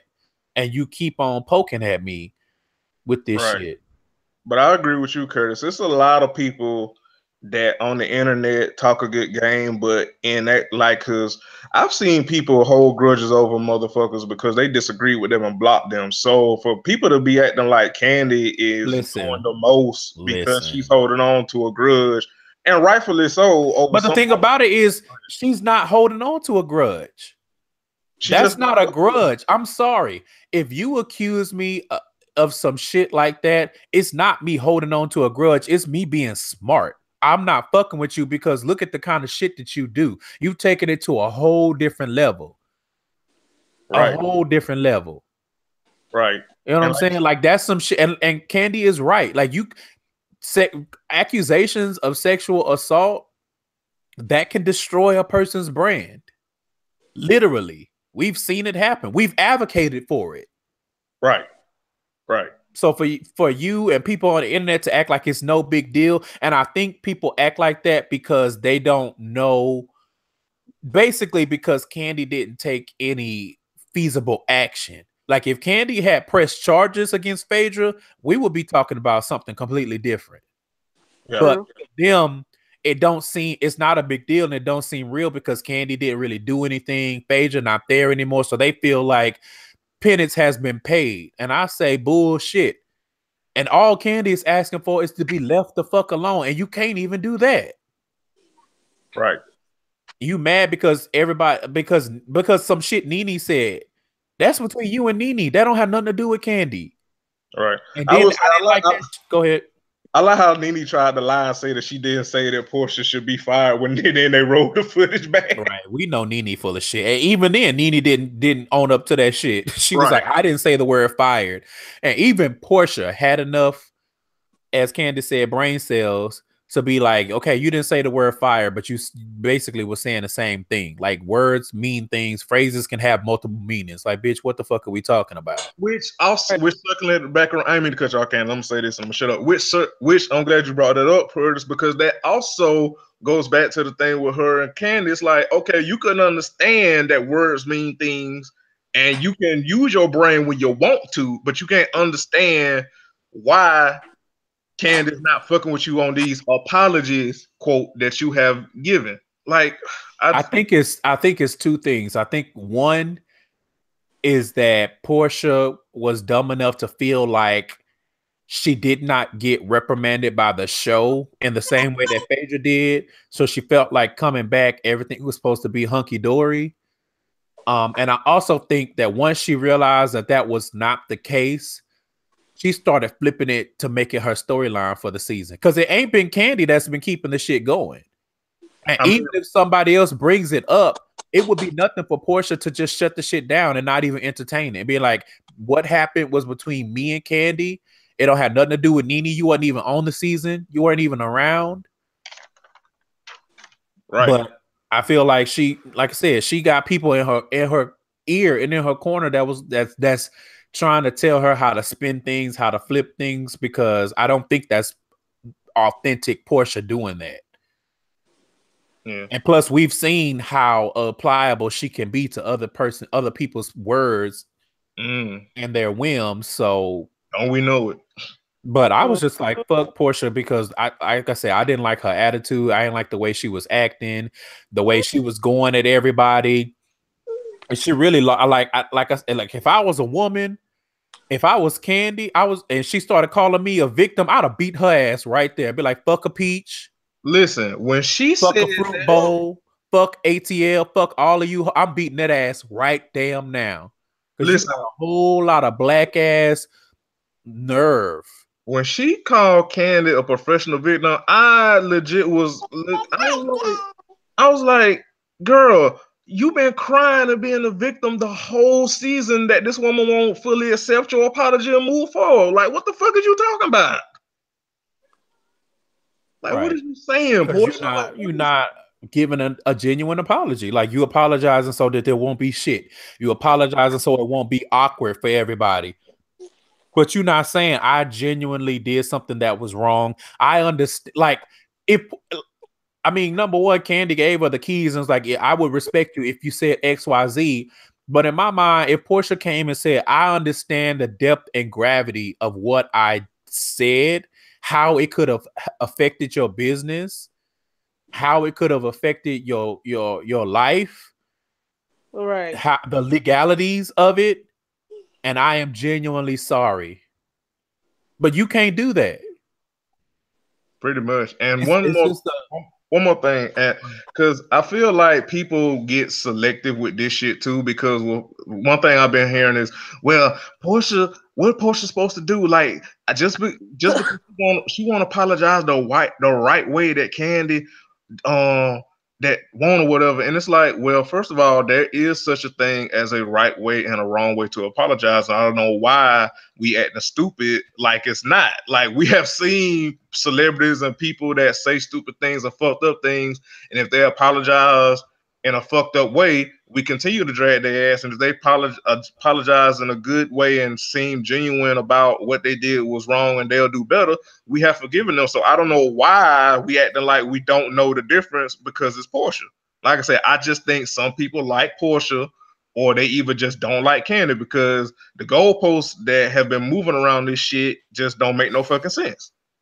I have an answer to that. What else do Portia need to do? Leave Kandi the fuck alone. If she is not accepting the apology that you are willing to give, because the apology that you should be giving and the one that you're willing to give, those are two different things. And if she's not willing to accept the one that you are willing to give, then leave it the fuck alone. Leave her the fuck alone. And if anybody else brings the shit up, dead that shit. Just like Kandi said, like every time something going on with Portia, y'all bring me into it. Yeah, now that's what I will agree with and Kandi on. Like, everybody else need to shut the fuck up. Yeah, everybody else need to drop it.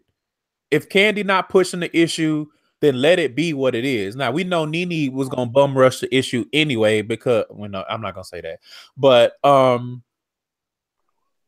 besides that, leave it alone. And I think that Portia knows that. And she partially keeps the shit going, because every time somebody else got something to say, you entertaining it. And then you go back to Kandi. And Kandi like, I ain't got nothing to do with it. I didn't ask you to apologize again. I can't fuck with nobody that do some shit like that and don't feel genuine guilt. That's why I don't fuck with Portia. Yeah. I don't fuck with it. Go ahead, Candace. We've been talking for a month. Yes, please give us the Candimisms. Well, I don't have anything to say about Kandi and Portia. I feel like Portia need her ass beat, and abso-fucking-lutely. Kandi is a way nicer person than I am, because I don't think people really understand the magnitude of just how disgusting what Portia did was. Yeah, because Portia and Kandi was friends. On top of everything else. Like let's not dismiss. Like, we talk about how good Kandi and Phaedra was, but Kandi and Portia had to be some type of friends, because when all this shit started rolling out, they was hanging out a whole fucking lot. Right. Which I think also, I think that's also lost on a lot of people, and it does get overlooked. Like, and that's why it hurt Kandi so bad. Like, they were legit friends. And everybody told Portia dumbass, don't fuck with Phaedra because she evil and lying and full of shit. So for you to go hang with this bitch and believe her and then roll out that rumor, you goddamn right it hurt Kandi, and rightfully so. Rightfully so. On top of the shit being not only that, they was friends, and like shit, it was like she was hanging out with Kandi and Todd, and they was all kicking it, and then I had completely forgot that Kandi had cast Portia in her the very first play Portia ever did. And it's like, not only was I your friend, I was helping you get to the money, career opportunities and shit. And like this the thanks I get. And so it's like, yeah, Portia just needed to be beat the fuck up, and that's just that. Yeah. Then if we move on, so a lot of people see it for Marlo, and I just don't. Me. I don't. That whole Marlo is a run-of-the-mill scammer, and when it finally came out that a lot of the rift between her and Nene was because she was digging for Nene's sloppy seconds, I was just kind of like, Marlo, you talk a little bit too much shit to be going after people your friends done fucked. Listen, like, and Nene better than me because Nene was like, I don't care. By the time I was done with that white man, I had got everything I wanted from him. She was like, I was already married again. Yeah, she was like, me and Greg was back together. She was like, the man had bought me a piece of chain. The man then bought me a Rolex and this, that, and the third. I got what I wanted out of that situation.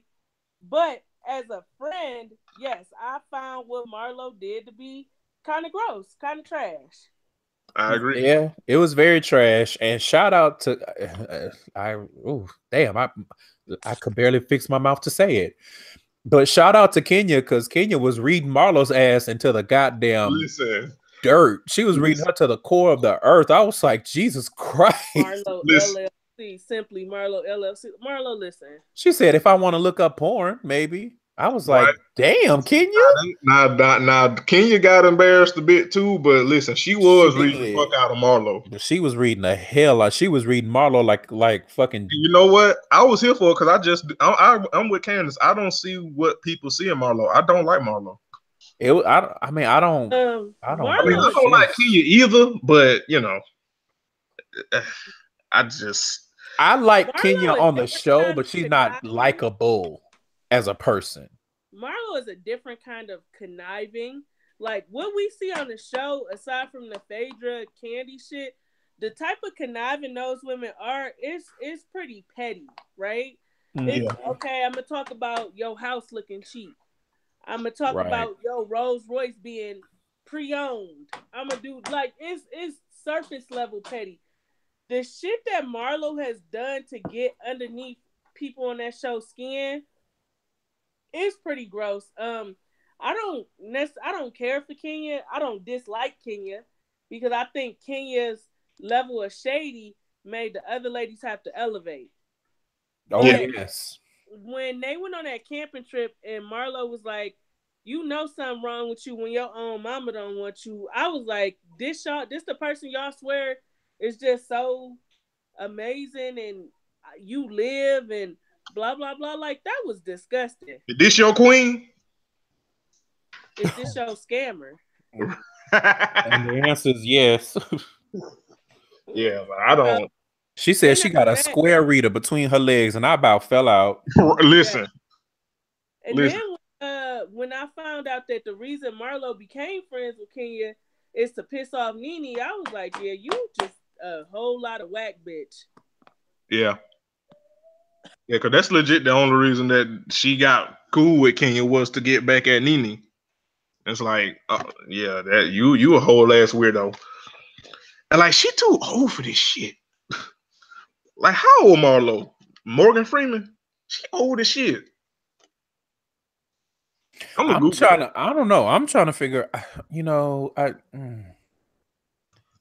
I'm trying to figure out what was going on in that white man's life that he went from Nene to Marlo, or that he went to, you know what? Never mind. That's just gonna make me sad. He's talking about 20,000. That's my Neiman's bill. And he was like, "Did he pay your Neiman's bill?" Yes, he did. Oh, girl. Listen, Marlo, we done seen the mug shots, baby. We know what you be on out here. Mm-hmm. Listen, you can't fool us, Marlo. Finesse. Good luck, everybody. But yeah, that was trash. And but yeah, Kenya, goddamn, Kenya was reading the fuck out of Marlo when she called her James Amos in a wig. And then that whoever did that graphic on Twitter, it was too much. It was, ain't no way in hell. Ain't no way. According to this, Marlo is 42. I'll be damned. No, she not. That's you lying to me. I'll be damned. Hell no. I refuse to believe it. I don't know, y'all. That whole thing, it's just Marlo came across very aggressive, and I'm not sure why. All the time, she always come off aggressive, and you know, Marlo is that one auntie that don't nobody in the family really like, and whenever you have get together, she always come in the loudest and start shit. So So what you're saying is Marlo is like a scammer version of Terry from Soul Food? There you go. Mm. There you go. Good luck. Good luck. Good the hell luck, everybody. Yes, good damn luck, because it's too much. It's too much. It's too much.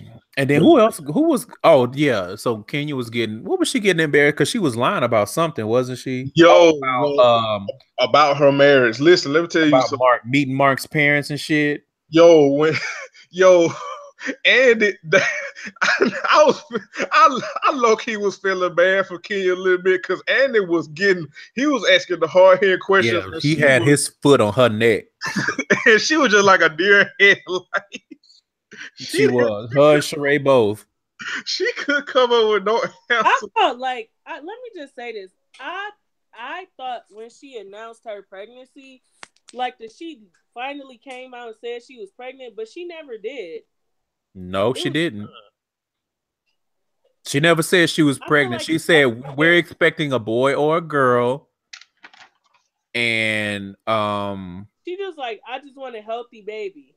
Yeah.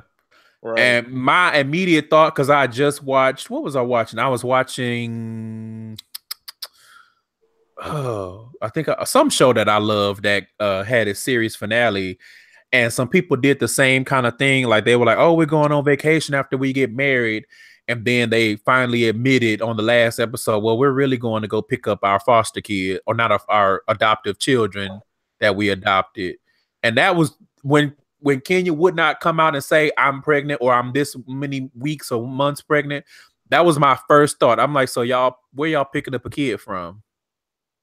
Because something ain't right. Something in the milk ain't clean. Yeah, nothing in the milk was clean, and she could not give any definitive answers. Like you said, Curtis, Andy had his foot on her neck when he had to tell her that, yo, hey, so your man, this is what he told my colleagues. This is what right my people didn't have her facts straight about her husband, and she did, she gave a good answer once she finally came up with it about, I just been through so much, I don't want to talk about it. And I get that, because I've had friends that are pregnant that didn't want to announce it or really talk about it until they got out of their first trimester. But the thing is, you stumbled, and that's what makes it not believable. Badly. She stumbled badly. The answer that she gave about not meeting his parents, she was like, "Oh, well, they'll stay away." But girl, you in Atlanta, he in New York. Like what? Huh? Not only that, but you are an established person. Like it's not like you don't have, like, if a regular folk travel, they get on planes and they go see people in other states all the time. Right. And you are on this show, and you are a quote unquote actress. And you have done acting things, and your man is financed because he's doing well with his shit in New York. It should have been nothing for y'all to get on a plane and you go meet his parents. So again, like, if you're gonna lie, have your lies ready. Right. If you're gonna fuck around expeditiously, because I'm not gonna lie, Kenya. The rumors about y'all not really being married, with that part one of that reunion and the way you were stumbling and fumbling. Listen, it's kind of like, it's like we hope that it's true, but I couldn't begrudge somebody for saying that they feel like maybe Mark got paid to make that appearance on that episode. Right. Because I was seeing that, and I can't begrudge you, because it's looking funny in the light. It's looking very funny in the light, because I ain't seen somebody get embarrassed like that in a long time. Listen, Andy don't give a fuck. Like, them questions that he came up with that he attributes to people from around the country, and the questions he was asking right there in their faces. This Miss Andy don't play. That's a shady white queen. That is a shady bitch. And the thing about it is, but then we can't give him too much, because he takes a little bit too much pleasure out of shading black women for my liking. Yeah. Like, that's his job on these shows and everything, but he sometimes he do a little bit too much. Yeah. I mean, you can't give a white man but so much. Yeah. because you can't give they. So, So, go ahead. I was gonna say so. Sheree. Well, I was going before we move to her. I was gonna make a real quick point. Cynthia, baby. Speaking of Kenya, I just want to say when Cynthia hollered out that no one controls her, I was like, that wasn't even what got me. What got me is when when Kenya gave that answer why she didn't and she was acting surprised, and then Nene over there being shady. Oh, she can't hold water. I didn't know. I'm gonna have to reevaluate some things. I was like, y'all so full of shit. Right. Because I'm like, again, Kenya, it looks funny because, I mean, of all the people to say, now there are plenty of people on this show that you can definitely say that about. But Cynthia wouldn't be on the top of my list of saying that she can't hold water, especially that's my best friend. I was just like, Kenya. Yeah, it felt like I can't have a fake marriage if my friend is there. Yo, I'm not saying that's what it was. I'm just saying that's what it felt like. That's what it felt like. I can't have a fake marriage if my real friend knows, because Curtis too weak. To which I say, again, if you what did you say? If you go fuck around expeditiously, yes. Because it would have been nothing for you to be like, listen, Cynthia, this is the case. This is what it is, and pull a Beyonce and be like, so this NDA, right. This is what we own. Right. I'm not saying if that's what happened and if that's what you were going to do. What I'm saying is that's what I would have done if I was going to fuck around in that manner. I would have had my fucking around right. Again, if you're gonna fuck around expeditiously. That's all I got to say. I'm not saying Kenya, but I'm just saying. Also, Kenya, I need you to get this lie out of your head that your skin is perfect, sweetie. It's not. That's the one not thing what it Marlo is. said that I was like, okay, you got that, Marlo. Yeah, she got that. She got that, and then she got dragged up under the damn bus, and I was like, Marlo, you need not ever speak again, because goddamn. Right. She's like, oh no, my skin is perfect, sweetie. I was like, ooh. Listen, Kenya, Marlo started that off, and then Kenya came back with a 3-1 lead. Oh yeah, Kenya finished it. She definitely finished it. Yes. So I almost made a Falcon Super Bowl joke, but I'm gonna leave you alone. It's fine. I'm dead on the inside. It's fine. That's all right. You'll be all right. Yeah, I'll walk it off. It's fine. What else? Party City Wigs.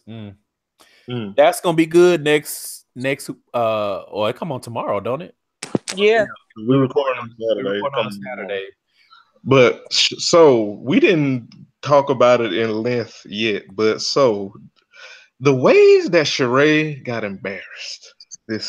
Sheree, like, I feel like the last, I don't know, 15 minutes or so, or maybe less than that, but the last part of the show was a drag Sheree fest. Listen, and a lot of it she was dragging herself because she don't know how to lie. Right. For somebody that's the bone collector, she damn sure don't know how to lie. Sheree got the reading that she deserved. She did. And everyone was like, Sheree, you always talking about you the bone collector and this, that, and the third, but you ain't never collected a bone on nobody's behalf but Kim, girl.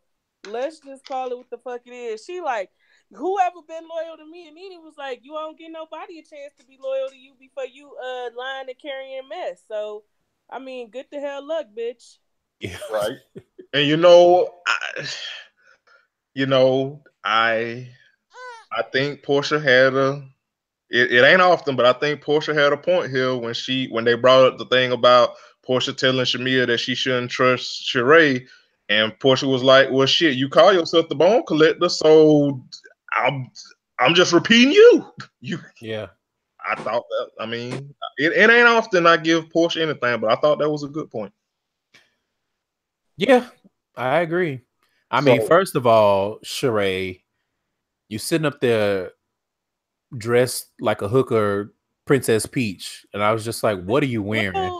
Sheree Sheree did exactly what the fuck she swore she don't do. And when Portia was like, don't trust nobody, even Sheree, look what Sheree did as soon as Shamia came to her and confided Proved her right. Proved her right. Girl, get the fuck. First of all, you done built a man cave for a nigga that's not getting out of jail to at earliest 2022. Man cave and no man. He just caught some more charges for that escape shit he was doing through the hole in the fence in Atlanta. Then he got moved. So, girl, get the fuck night. Man cave and no man. Girl, that's just a cave. You might as well start selling pussy out the man cave, Sheree. Make it useful. Get your money worth out of it because you unemployed, child. Be a greater hoe, not a hater. Now let's see how loyal Kim is to you and see if she gonna get you a contract to be on Tardy for the Party. I can't believe that still comes on. Don't nobody watch that shit. Speaking of, that's why Candy pulled them goddamn receipts on Kim. Exactly. With them ratings.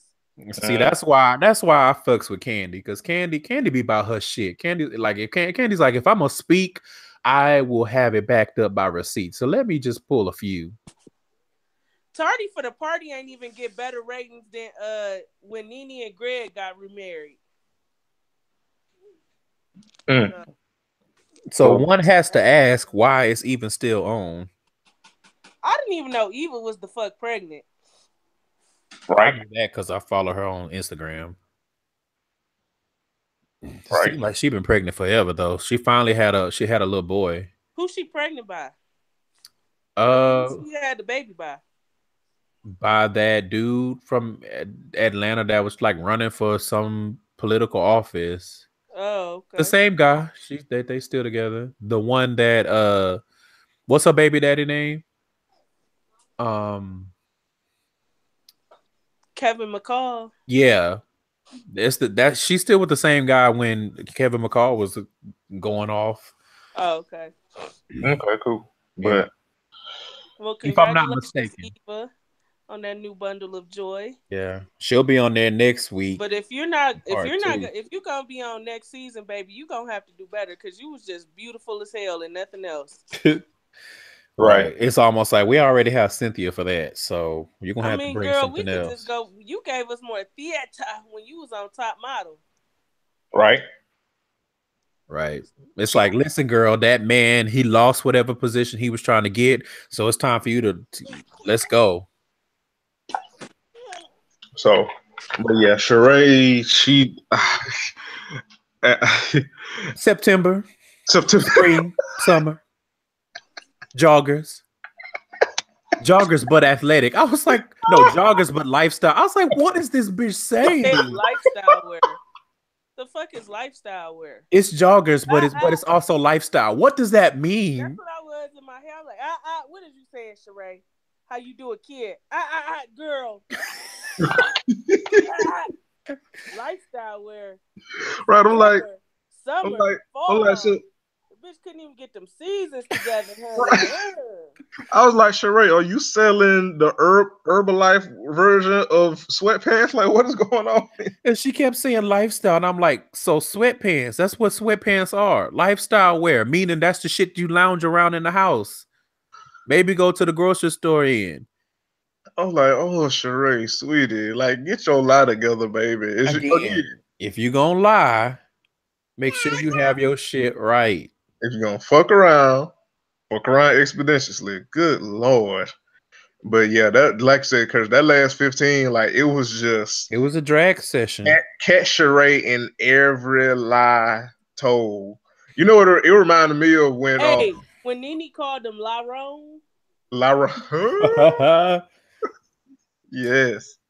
No, who was that said? Was that Kenya that said something? Oh, remember when Sheree was shading Mark about his nose piercing, and Kenya was like, "I would rather have a man with a nose piercing than a man in handcuffs," and I was like, "Oh shit!"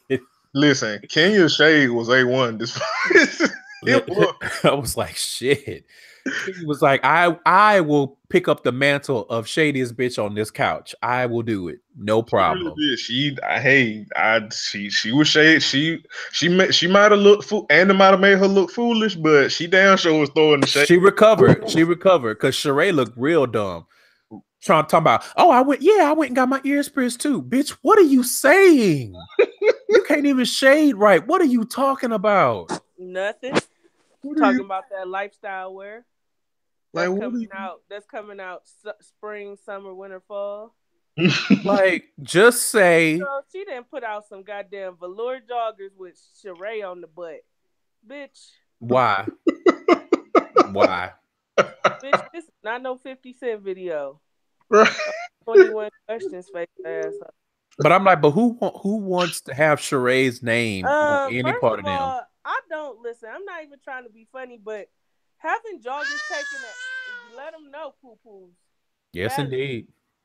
If ain't no joggers over here, baby, no. My baby checked her head, no. I don't do no joggers, honey. Joggers have taken a steady decline unless they Nike Tech fleece. So I don't really understand what she's doing.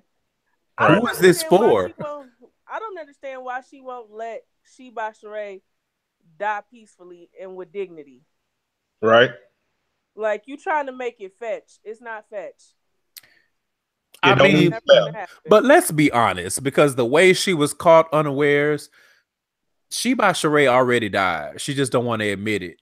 Like, ain't no joggers. It ain't no sweatpants. Ain't no lifestyle wear. It ain't nothing. Lifestyle wear. She don't. Ain't this shit called active wear too? Yeah. Mm-hmm. Okay. Bitch talking about lifestyle wear. What the fuck is lifestyle wear? See what I'm saying? Sheree. That's for you. But when you get caught in the lie, because you get the from now on, we making this a thing. Sheree, you get the of the week when we catch you in some dumb shit. Like a kid. Catch a kid doing some shit they ain't got no business doing. That's for you, Sheree. You out of here. Yeah. Bitch don't know her seasons. And figuratively. Don't know her seasons. Don't know her months. Don't know the type of clothes. Right. Because I'm like, who in the fuck? Why are you trying to market joggers to people in the summer? Girl, what are you talking about? Why do you not know that shit is called activewear? But yeah, she don't know it's called activewear because she's not actually doing it. It don't exist. It don't exist. And yeah, that's pretty much that on that. Yep.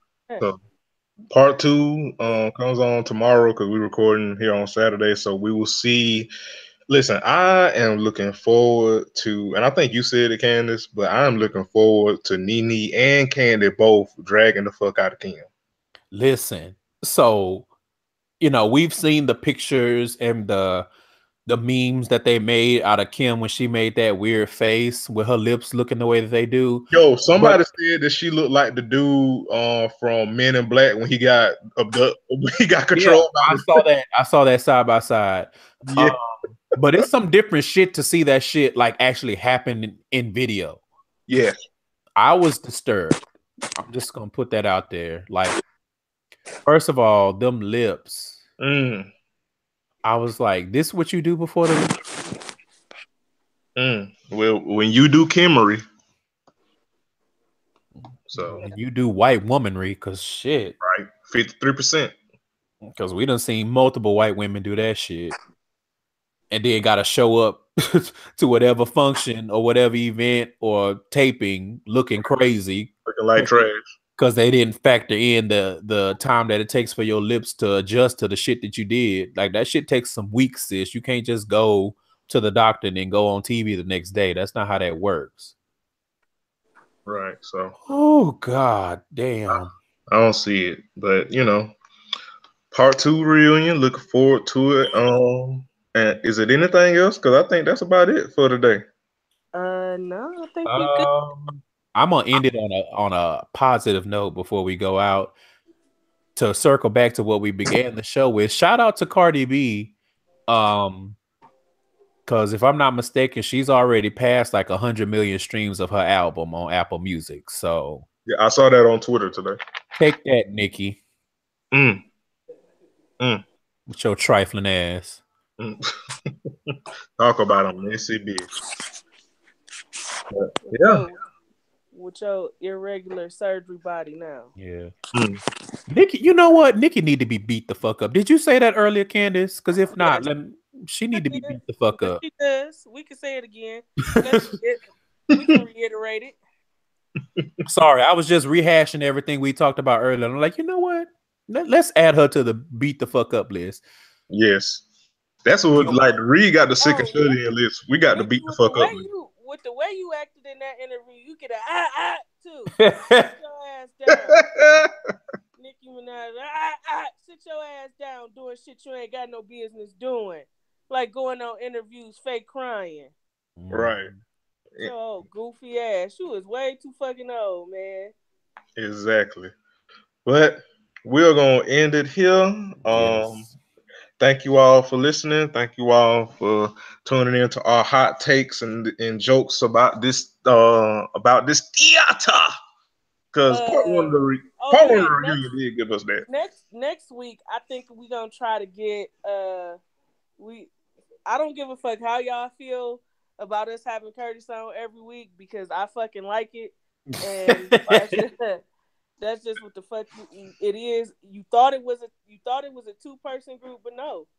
This family is 3 people over here at Ratchet Ramblin'. So that's correct. I think we're gonna try to get Curtis back next week. If he has the time, and I think we're gonna get my husband on the show next week. And I feel like that's a lot of fuckery that y'all really not gonna be ready for. Yeah. Right, because the last time we had Curtis and Mike on at the same time. That was him. That wasn't me. I'm Innocence. Okay. All right. Listen, batteries plus. And on that note, we're gonna get up out of here. We will see y'all niggas back next week. And Curtis, give us the benediction. Let's see. This week's benediction is: if you're gonna lie, do it well, Sheree. If you're gonna lie, do it well. And we will see y'all next week. Yeah.